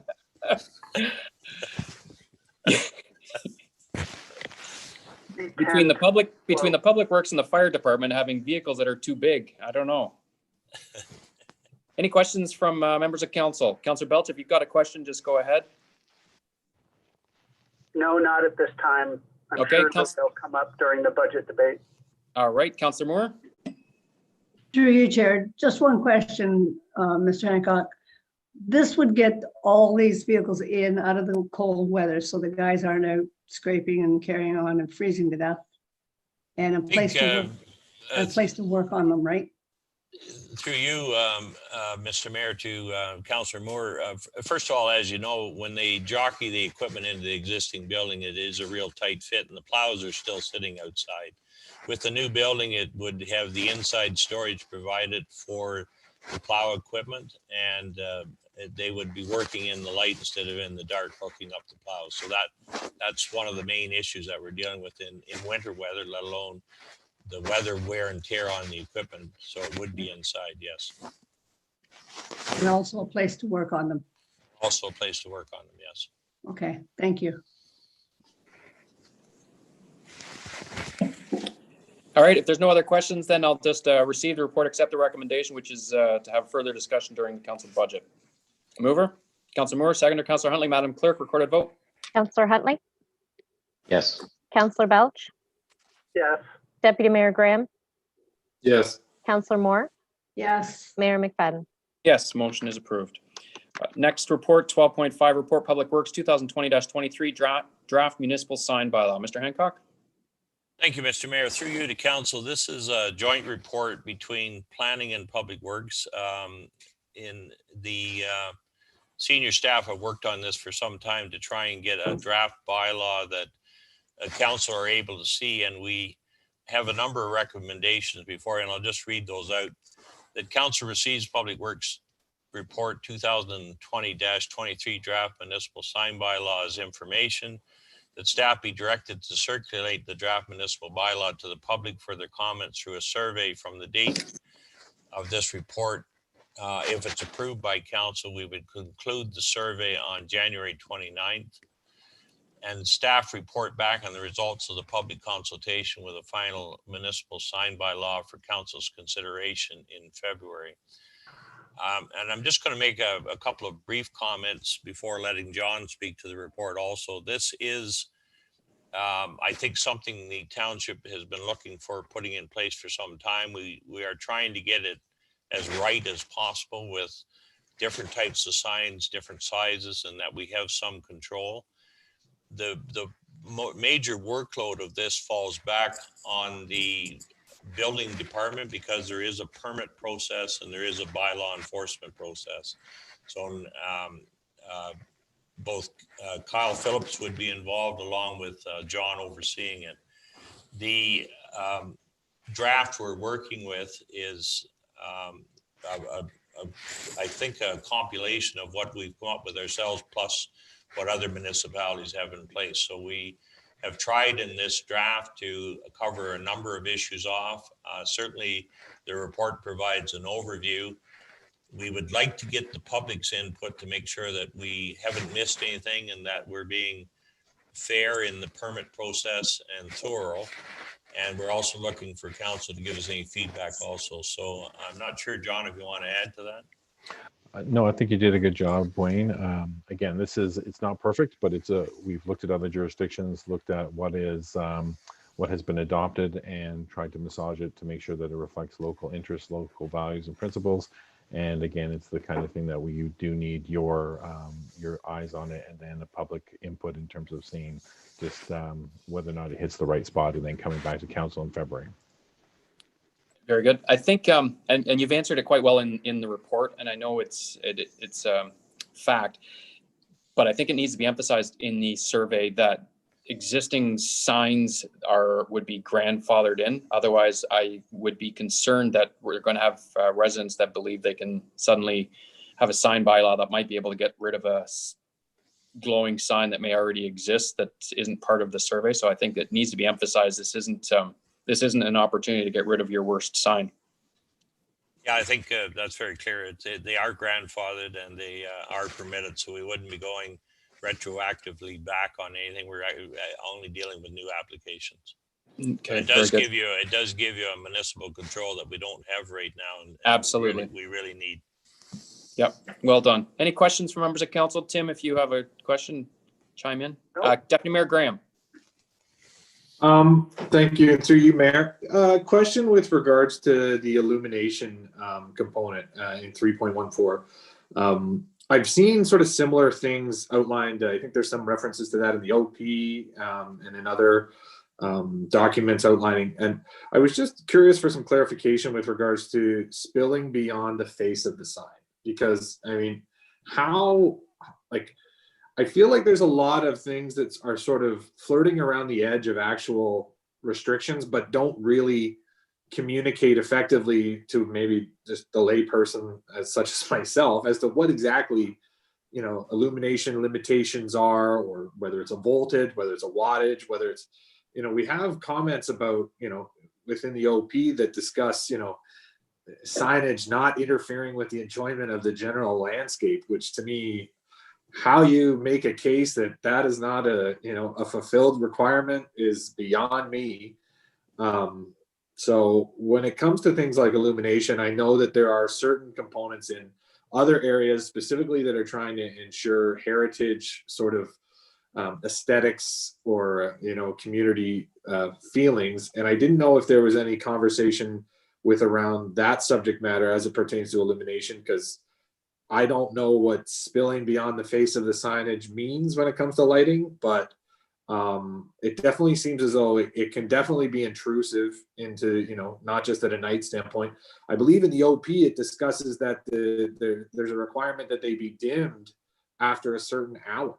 But I don't think that's the case now, or it's certainly not being done, and understand that maybe some of those are grandfathered behind that restriction. But I was just wondering there, especially with regards to illumination, if there could be something, or be my suggestion as we move forward with the draft, to further and maybe more clearly fleece out those restrictions and ensure that they're consistent, but also interpretable from an OP and a sign bylaw standpoint. To you, Mr. Mayor, I think to the Deputy Mayor, you're asking, first of all, there's a definition of illuminated sign in the draft bylaw. I think you're talking more about there's a different terminology that's used for light and how it might contaminate the area, as they put it. Yeah, light pollution. Light pollution, and so we haven't specifically. I think we have some examples of where lights are considered too bright. I think one was at the school. There's been a couple throughout the town, and we've had complaints on that. I think you're asking that we put something in to better define that in this draft. Yeah, I think there's been some clear, the school is a bit of a unique circumstance, but there's definitely been issues. And as we move forward with, as we've already talked about the zoning, the zoning conditions or existing zoning, like I'm thinking specifically to the east of the village. That's, if commercial entities are going to be coming into that area and developing and building, we don't have an opportunity to go back and with any sort of more stringent enforcement to limiting those light pollutions other than what will be contained in this bylaw and in the OP. And if they're as ambiguous as the general nature of the landscape, that is going to be certainly something that's very easily circumventable or dismissed, rather than accommodated or adhered to. And so I feel as though this is the one opportunity, as we're on the sort of the precipice with regards to some of this, hopefully commercial development, that we needed to have that flushed out and captured in both an interpretable for both a layperson, but also enforceable on those entities that are coming into the area. I think, through Mr. Mayor to the Deputy Mayor, that, it's a good point there. I think there's certain things that we can look at from other communities, what they've used or what they've tried to use.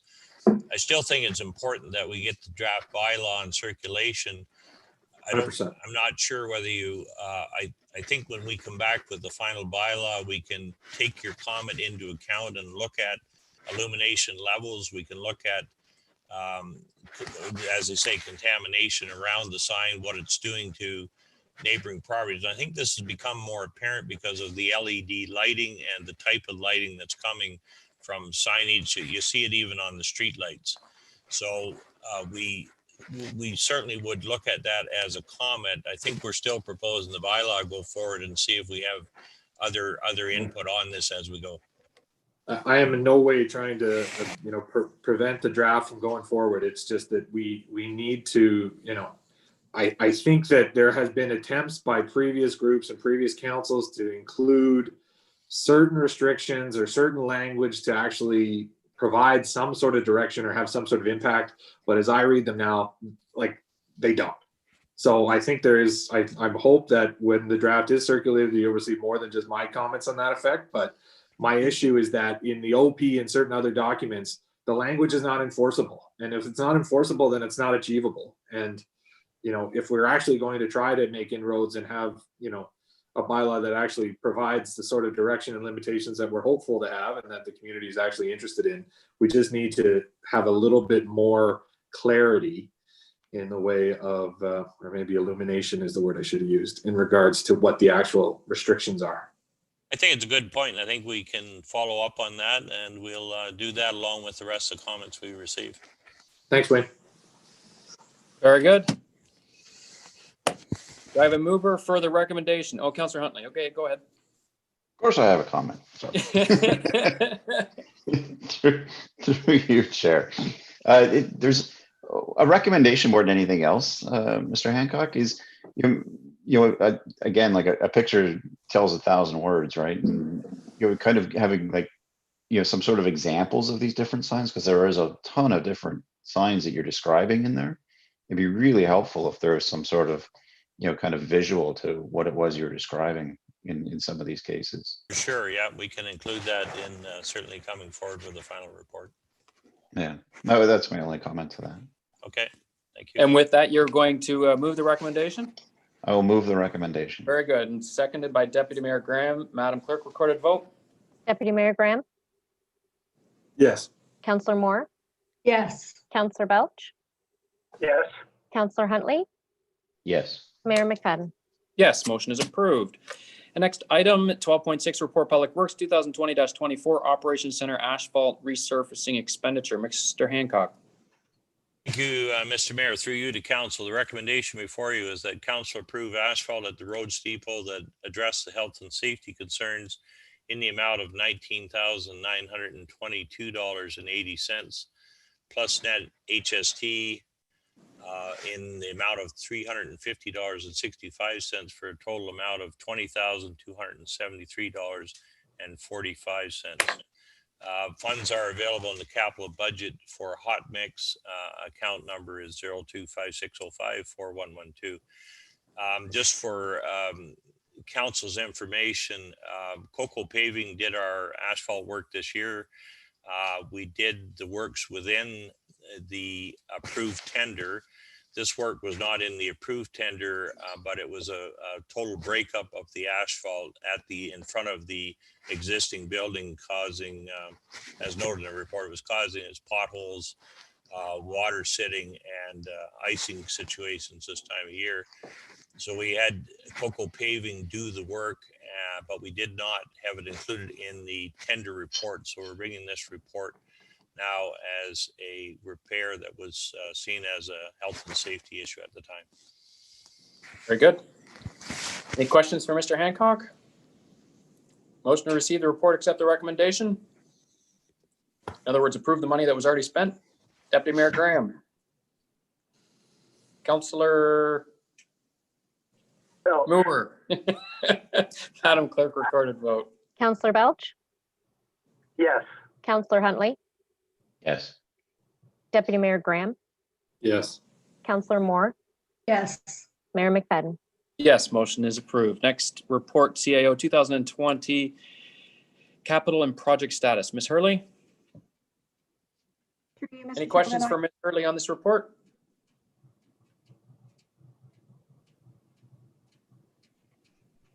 None. Motion to receive her verbal report. Councilor Moore. Councilor Huntley. Madam Clerk, recorded vote. Counselor Moore, Yes. Counselor Huntley, Yes. Deputy Mayor Graham, Yes. Counselor Belch, Yes. Mayor McFadden. Yes, motion is approved. Council committee verbal reports. Councilor Moore. Just one at this time from the library board, and it is, they have their four takeaways. First one is that the learning trail and Saturday scavenger hunts are are doing very well and well attended. The board's working on the 2020 annual report from which they will build the 2021 work plan. The new member, Barb, formerly library board CAO, complimented the library on its excellent outreach. Other board members echoed her comments and stated community comments regarding excellent customer service provided by staff. And Carla is making sure the website is AODA compliant by January 1st, 2021 deadline. Okay, very good. Deputy Mayor Graham. Nothing at this time. Councilor Huntley. Only from a BIA perspective that the Christmas passports are in full swing downtown Millbrook, participating vendors. So get your passports stamped and get yourself entered in a draw to win some BIA bucks. Excellent. Very good. Councilor Belch. Nothing to report at this time. Okay. Motion then to receive those verbal reports. I got Councilor Moore and Councilor Huntley. Madam Clerk, recorded vote. Counselor Huntley, Yes. Counselor Belch, Yes. Deputy Mayor Graham, Yes. Counselor Moore, Yes. Mayor McFadden. Yes, motion is approved. Next item, 13.1, add January 26, 2021 wastewater rate study special council meeting to the 2021 Township of Cavan Monaghan Council meeting schedule. Deputy Mayor Graham or Councilor Huntley, I know there was an email I forwarded to you earlier today with regards to setting that up, and Mr. Hancock. Through Mr. Mayor, I think we had a request from CN Watson there to see if we could hold a meeting earlier in the day. So I'm not sure, it's really at council's discretion, but I think Gary has a conflict if it's an evening meeting. That's really what they're saying. Councilor Huntley, Deputy Mayor Graham. I didn't see the email. I apologize. Sorry, so- it's just a change of time from 3 until 1, I believe. And I have no objection to changing No. the time. For the Okay. Very good. Excellent. We'll go with the 1 o'clock then. Do you need direction or that verbal's fine? Sounds good. Just go with the verbal. Thank you, Clerk Belch. Mr. Okay. Mayor, I'll add it to the motion. A motion then to receive that. Do you want it received? Tim No, will vote to receive. I have Counselor Belch to move the motion that will add the special meeting on January 26, 2021 at 1 Excellent. p.m. Thank you very much. Excellent. And we got a seconder? Councilor, or Deputy Graham, all in favor, recorded vote? Counselor Belch, Yes. Counselor Huntley, Yes. Deputy Mayor Graham, Yes. Counselor Moore, Yes. Mayor McFadden. Yes, motion is approved. There's no correspondence for information, no correspondence for action. Bylaws, being bylaw number 2020-70, being a bylaw to amend bylaw number 2018-58 as amended, otherwise known as the Township of Cavan Monaghan zoning bylaw, and bylaw number 2020-71 being an adoption bylaw for official plan amendment number 6, and bylaw number 2020-72 being a bylaw to amend bylaw number 2018-58 as amended, otherwise known as the Township of Cavan Monaghan zoning bylaw, be read a first, second, third time, signed by the mayor and the clerk and the corporate seal attached thereto. Mover? Councilor Moore, seconder? Counselor Belch. Madam Clerk, recorded vote. Counselor Huntley, Nope. Counselor Belch, Yes. Deputy Mayor Graham, Yeah, I have to vote no as well. Well, you don't Counselor have Moore, to. Yes. Mayor McFadden. Yes, motion is passed. There's no unfinished business. Any notices of motion? None. Confirming bylaw being bylaw number 2020-73 being a bylaw to confirm the proceedings of the meeting held December 7th, 2020. Be read a first, second, third time, signed by the mayor and the clerk, and the corporate seal attached thereto. Moved by Counselor Moore and Counselor Belch. Madam Clerk, recorded vote. Counselor Belch, Yes. Counselor Huntley, Yes. Deputy Mayor Graham, Yes. Counselor Moore, Yes. Mayor McFadden. Yes, motion is approved. Motion to adjourn from Counselor Huntley and Deputy Mayor Graham. Madam Clerk, recorded vote. Counselor Moore, Yes. Counselor Huntley, Yes. Deputy Mayor Graham, Yes. Counselor Belch, Yes. Mayor McFadden. Yes, motion is approved. Meeting is over. Good night, everybody.